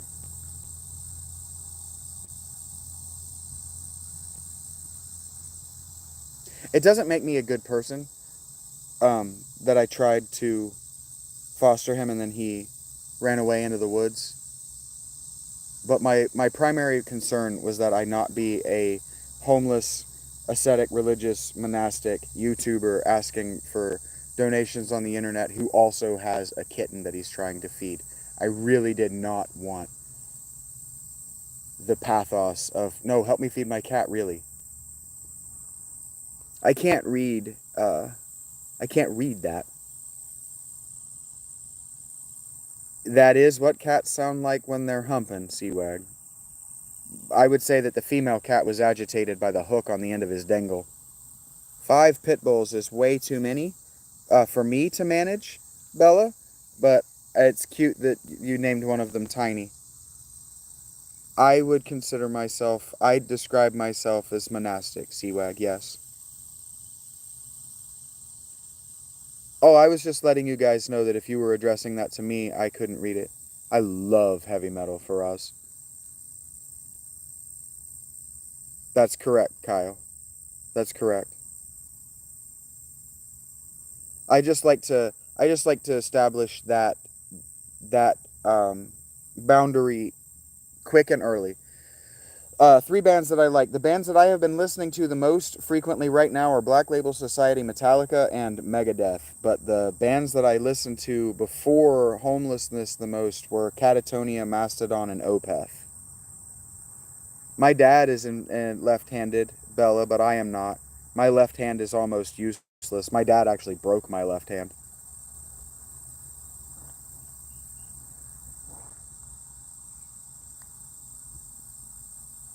I eat tacos and probably about 15 bites, Ricky. I plane them across the top and then Gojira. Berzoom is an interesting choice for us. That guy stabbed the guitarist of Mayhem in the head like 90 times with a pocket knife. But if you like the music, it's just an interesting choice. Interesting because I know the story. But Gojira are awesome. I don't listen to Gojira's new stuff as much. I don't know the lyrics and I haven't taken time to learn the music, but yeah. Um, the Way of All Flesh and is it From Mars to Sirius? Is that the name of the record? Those are perfect, perfect metal albums. And, and they were sold to me by a magic black man. So that's a real story and not racist. You haven't had a hard shell taco in 25 years? BTS is your jam, Bella? That's cool. I don't know their music. I know that the only Korean band that I know might not even be, they might be J-pop. That song, what did she say? Cupid's dumb. I gave Cupid a second chance, but Cupid is dumb or whatever. I like that song a lot. Which one? From Mars to Sirius or The Way of All Flesh? Those records also changed my view on music as well. I didn't like heavy metal that heavy. I didn't like it before those records.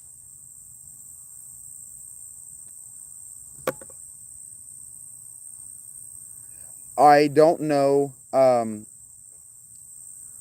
how to answer that question, Seawag. I'm not going to read it for the future just because I don't want to get flagged and I don't want people in the future to think that either of us is saying something racially insensitive. It's a real thing. It comes from the American South. It comes out of voodoo in the Caribbean. And hoodoo and voodoo and monetizing white people's ignorance of African subcultures, whether American African or actually African, is a long tradition in the swamps of America, and it is emerging as those children get college educations. That's the answer to your question. I hope I wasn't insensitive.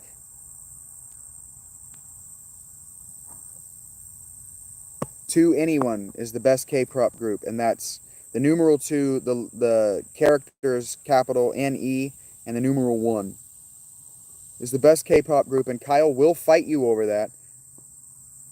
From Mars to Sirius changed my life for us.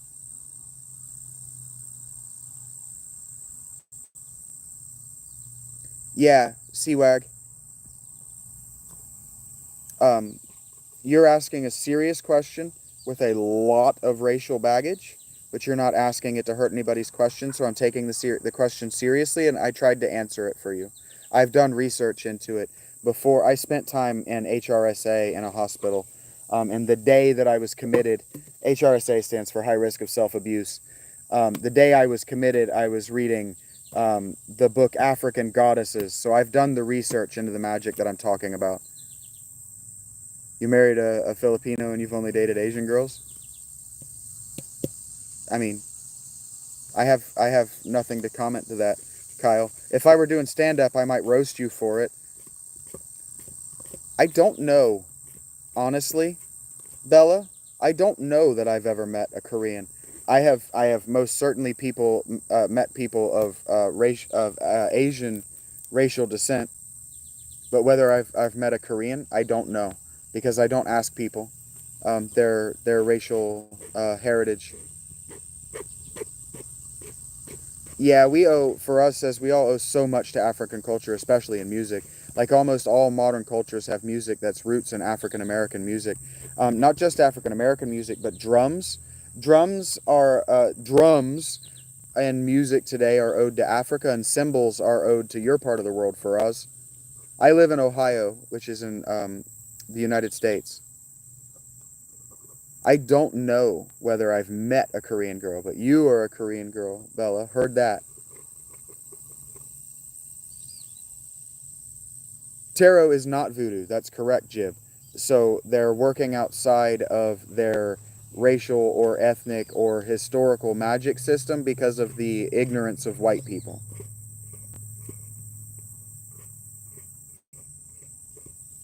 I've made acquaintance with an Asian girl online. I haven't met you. I haven't shaken your hand.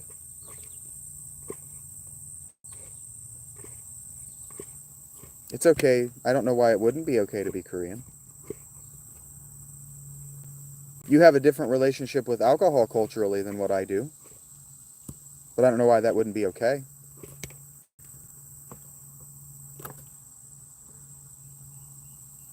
Korean anime is very different.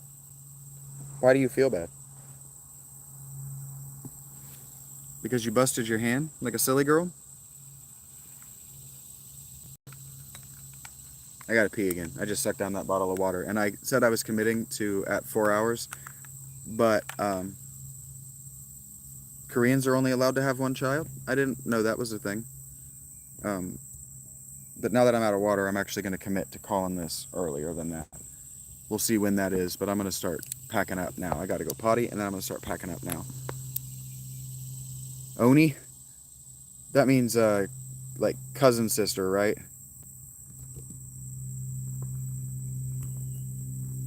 It's Oppa in Japan, is that right?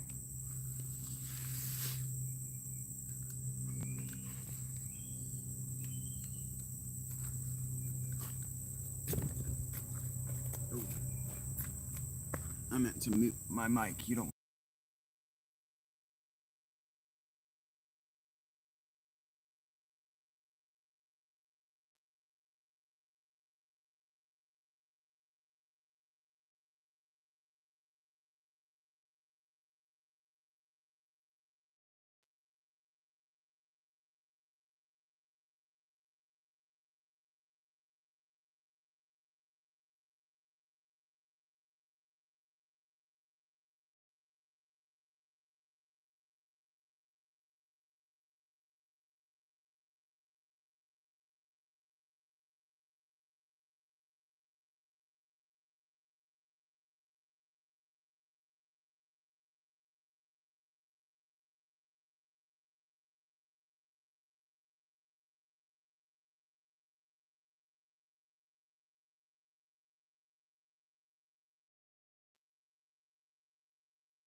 But I was just thinking, uh, Faraz, I knew I was going to say your name wrong, so I wanted to make sure I got it right.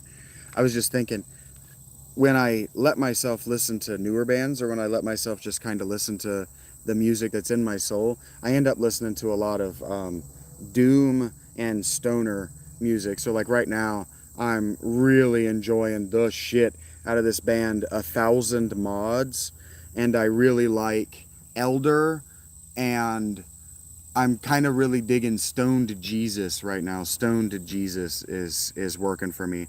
Opa is older brother. Oni is older sister. Okay, I had the right language. I had the wrong gender. I know I can say. I can't remember the first few symbols though. Kaseo is a word or a series of sounds that mean something. And Somniguk means where are you from? My ex wife was learning Korean, so I was her practice partner. Bulgogi? I don't know that. Oh, bulgogi just means is the best. Korean cuisine is fabulous, says Fabulo, says Olivier. I said I was going to get ready, and then I sat down. So we'll see when that happens. I got to thinking about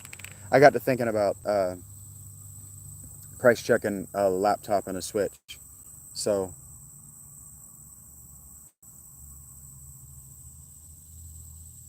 what happened is I'm confronting the fact that I have been gaslighted into believing that accepting the help from others.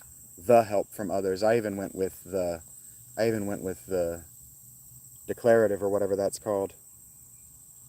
Accepting help from others is selfishness, and that if I let him buy it for me, then I didn't earn it. My parents seriously fucked my brain. I gotta really. There's so much that I have to confront at all times about my hardwiring. Bulgogi is the best. A series of sounds that mean something is the best way to explain Korean. That's how I would. It is. Look, Korean is where I came to the idea that syllables can be words if you string them together. So Korean taught me a lot about linguistics, and so I wasn't being reductive. I was trying to be specific because Korean sounds like a series. It just sounds like sounds that mean something to me. Yep, when I get through homelessness, it's because I've figured out a way to make myself likable to a community of people who want me to succeed in their midst, and I'm looking forward to that day. I speak English. I used to be semi-fluent in Spanish, but I haven't used my Spanish in so long. I can't pull words. I can't pull vocabulary out on purpose. But I've spent the last decade trying to learn how the vowels and the the letters that are different from English, the sounds that are different from English are pronounced, especially when they're anglicized. And one of my pet interests is the Indo-European language family, and so that means I spend a lot of time trying to understand Anatolian and Iranian, how they're pronounced, not the vocabulary. Let me be very clear about the vocabulary. The vocabulary doesn't stick. Well, Chinese is always up there. Spanish, if you're in the United States, is always a good one. If you said you're Iranian, so Hindi maybe. I don't know how much trade you do to the east of you. You clearly speak English. Um, I had a Syrian friend. Arabic was the other language that he spoke. But I don't know that what you guys were writing wasn't Arabic. I don't know. I don't know that Persian is a distinct language from Arabic anymore. I genuinely don't know. I have tried. That does not mean that I have succeeded on any level. Uh, Autodidacticism, which is what I have, where I learn at my pace and my way for my reasons, leaves huge gaps in comprehensive understanding. Huge gaps. Yeah, I have to commit to getting out of here because if I'm reaching for a water bottle that's not there, I'm dehydrated. I'm not telling you guys goodbye, but I am saying thank you for the conversation. And it's been great to meet you for us and all of you. It's been great to make your acquaintances. Farsi. That's the language that Bella said you were speaking. You're speaking Farsi. I probably knew that. I probably knew that if I had taken the time to really think about it, but I did not know it without thinking about it. And so I try not to cheat. I try not to cheat. I try to only express what's on the top of my dome so that I'm not showing off that I have mastery of subject matter that I do not.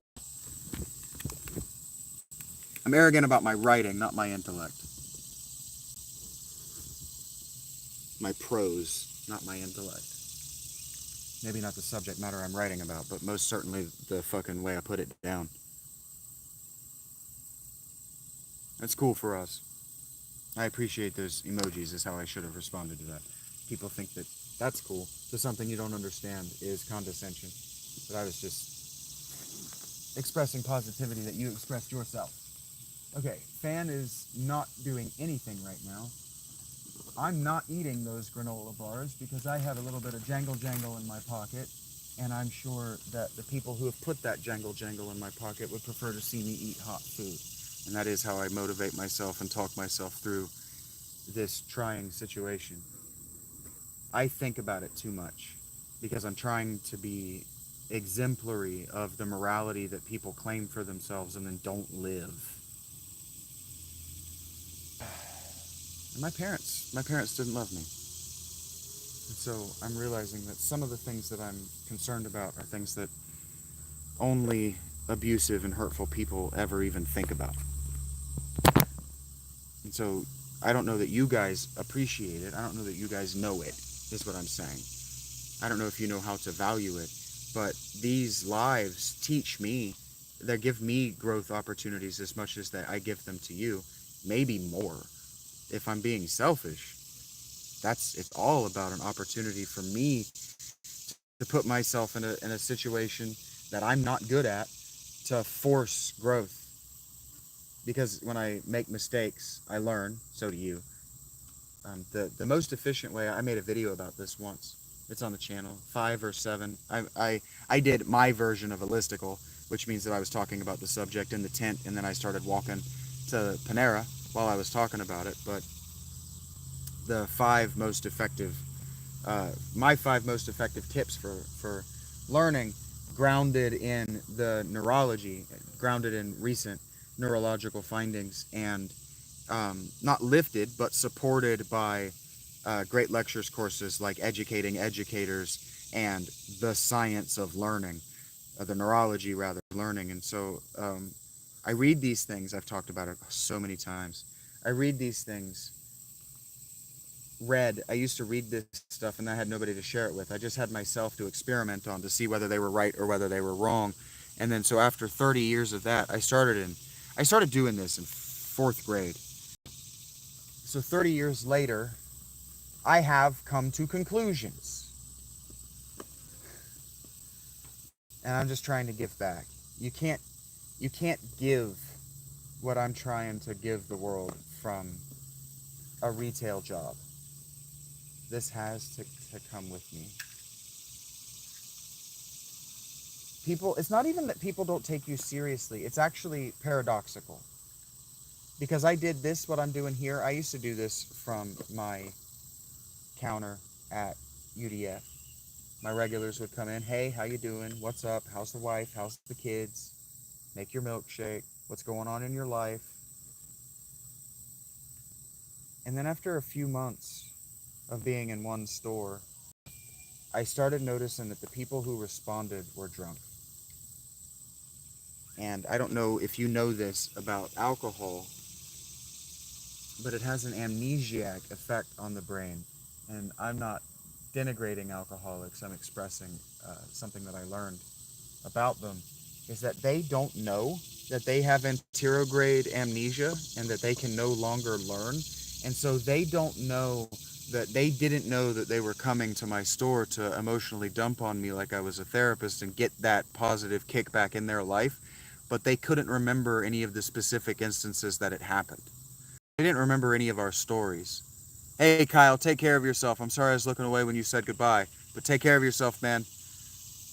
And that stay positive, for sure. They couldn't remember. And so the effect was lingering. It was long term. But they didn't know it was happening.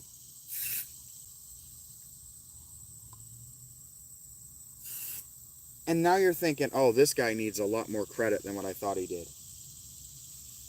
And so I have to confront hearing it, because it wasn't about the credit. It was about knowing that they would never reciprocate because they didn't know that I was doing them a service for free. And so I legitimately don't mind doing the service of getting you guys together so that you can share your interests like this for free. Even if you ignore me, I don't mind.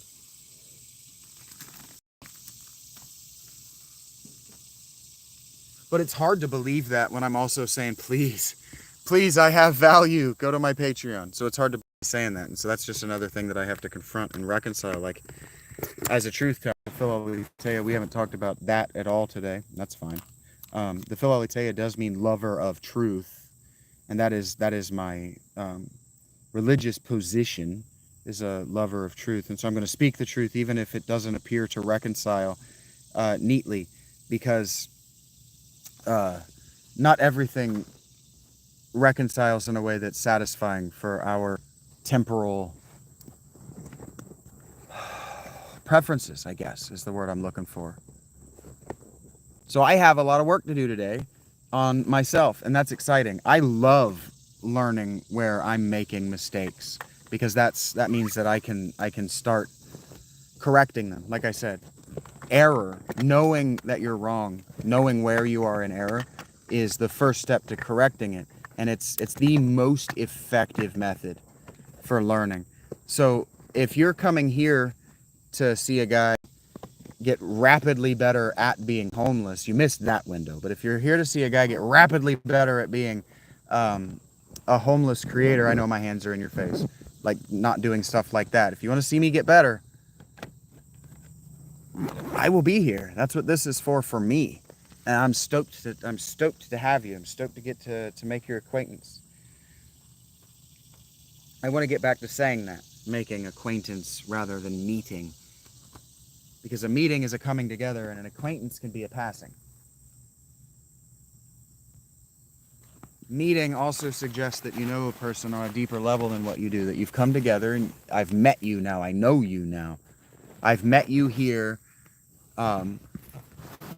Whereas acquainted, I don't know, it's quaint, right? It's also more French. You would agree, Olivier. Acquainted is more French. I'm teasing. Thank you for your agreement. I have to do that when people agree with me. My initial response is to project that they don't really mean it.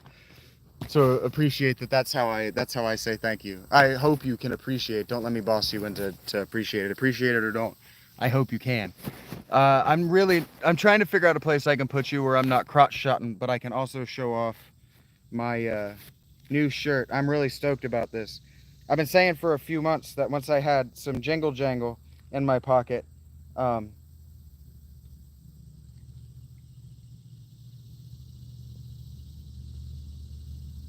Jesus Christ,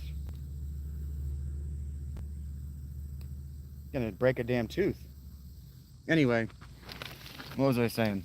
Once I had some jingle jangle in my pocket, I wanted to buy a second T-shirt um, because I don't like not being able to participate in having my interest on my chest like everybody else does, so that everybody else gets to show a little bit of their personality on their chest with a character, a cartoon, or a band, a brand logo, something. And I didn't like that I didn't get to participate in that to the degree that I wanted, because nobody knows who Simon from Neebs Gaming is.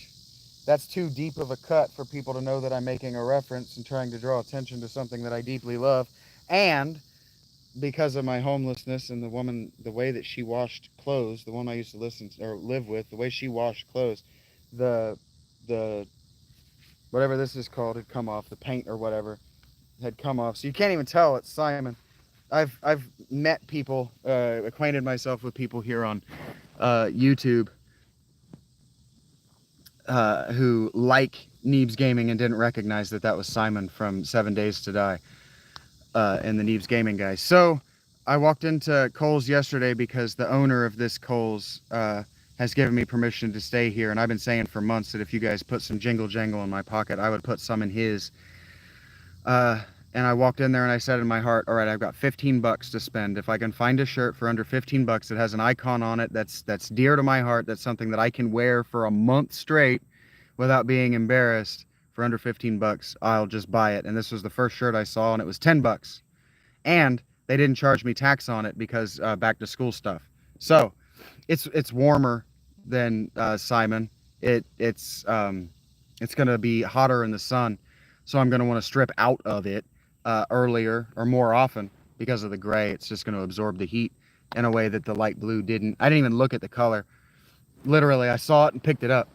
But you guys provided that. Not only did you provide me the confidence that there will be more to come and that I'm not draining you empty out of a guilt that whatever, I don't know, people will do that. So I'm hyper conscious of it.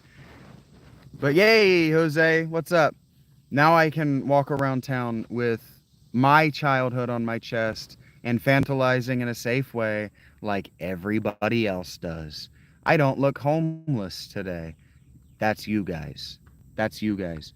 Because the looking homeless is the looking like what people expect. Dress for the job that people expect that you have, right? I don't have to be dirty in order to also be a religious ascetic that's trying, and a monastic that's trying to encourage you guys to love yourselves in a healthy way so that you can just give back by accident. Because sometimes when I give to people things that they actually take away with take away to their lives for the rest of their lives, like I told you with Sethrick, it's an accident. I'm just being friendly. I'm just treating you the way I would want to be treated. I've gotten in a fight, but not since I was homeless, Olivier. I have avoided the rest of the homeless population. Some of them are moving up here, whether it's because I'm doing all right or because this is the affluent side of town and there are just fewer other homeless people around to bother them. I don't know the answer to that. I don't talk to them. I haven't gotten in a fight with anyone since I was homeless, but I told this story yesterday. I don't want to tell it again today. I don't want to back to back the people because people are watching these. I post them on my channel, and people are watching them back. So I don't want to back to back to back to back to back people with the same stories over and over again so that I become tedious. I already think my stories and myself are tedious because I've lived with them for 38 years. So I try to be mindful not to repeat myself. But I have gotten in a fight as an adult with a bad person. Oh, I thought that was Jose asked me that. Olivier asked me that.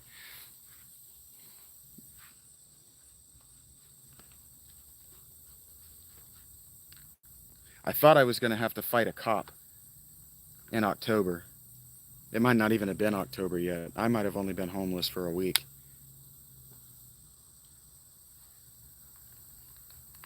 I documented that on the channel when it happened, but it sounds worse than what it is. I was in a McDonald's, the McDonald's here in town, charging my stuff on my way to go see my therapist, of all things. Charging my phone on my way to go see my therapist. I'm no longer in therapy. I ended that in May.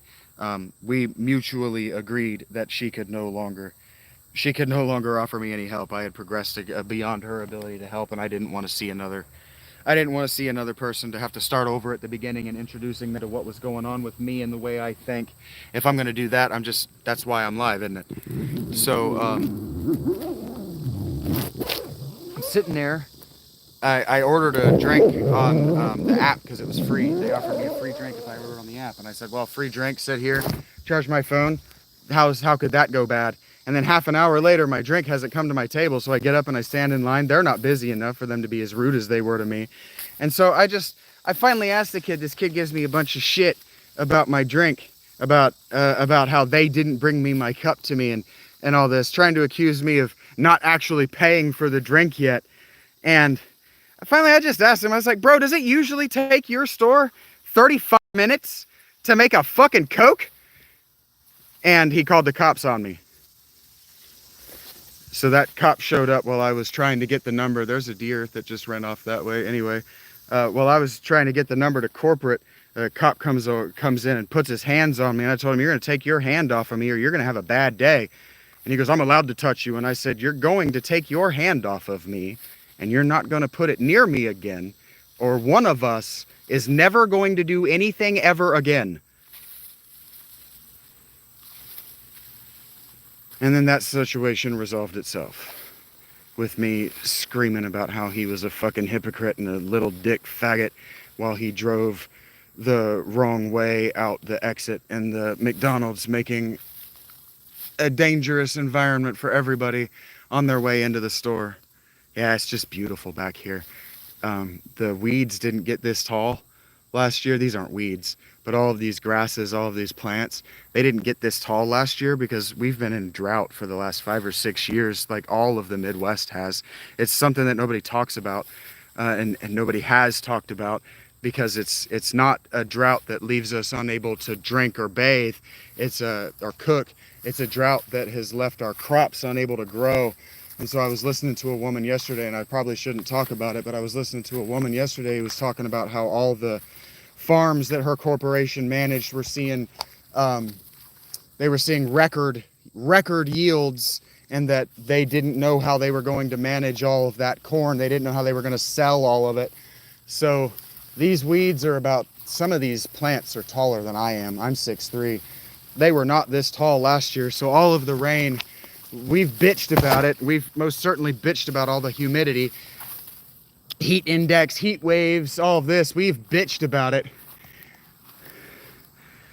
But oh my God, look at that. It's so tall you can literally lose a deer in it. Okay, dudes. It is too hot and people drive like assholes. I'm gonna go get something to drink. I'm gonna go price check some expensive appliances. I'm gonna go look for a new book to read, and I'm gonna think about what actual supplies I can put together to make a little mini macrame station, so that on days where we're not all particularly talkative, I at least have something I can show you that I'm doing with my hands, and maybe I can send it to you if you'll pay shipping. Oh God, Olivier says that they had to fight off a mob once at his restaurant. That's crazy. Yeah, I love green nature, Jib. Especially, you're right, native species. I grew up in the parts of Ohio, parts of North Carolina that are all ate up in kudzu. So I know what you're talking about when you're talking about native species. But thank you guys. Thank you. You know, being able to wake up and, hey, I almost made it to 4 hours actually. I committed to it and I almost did it. Almost made it. I could drag it out if I wanted.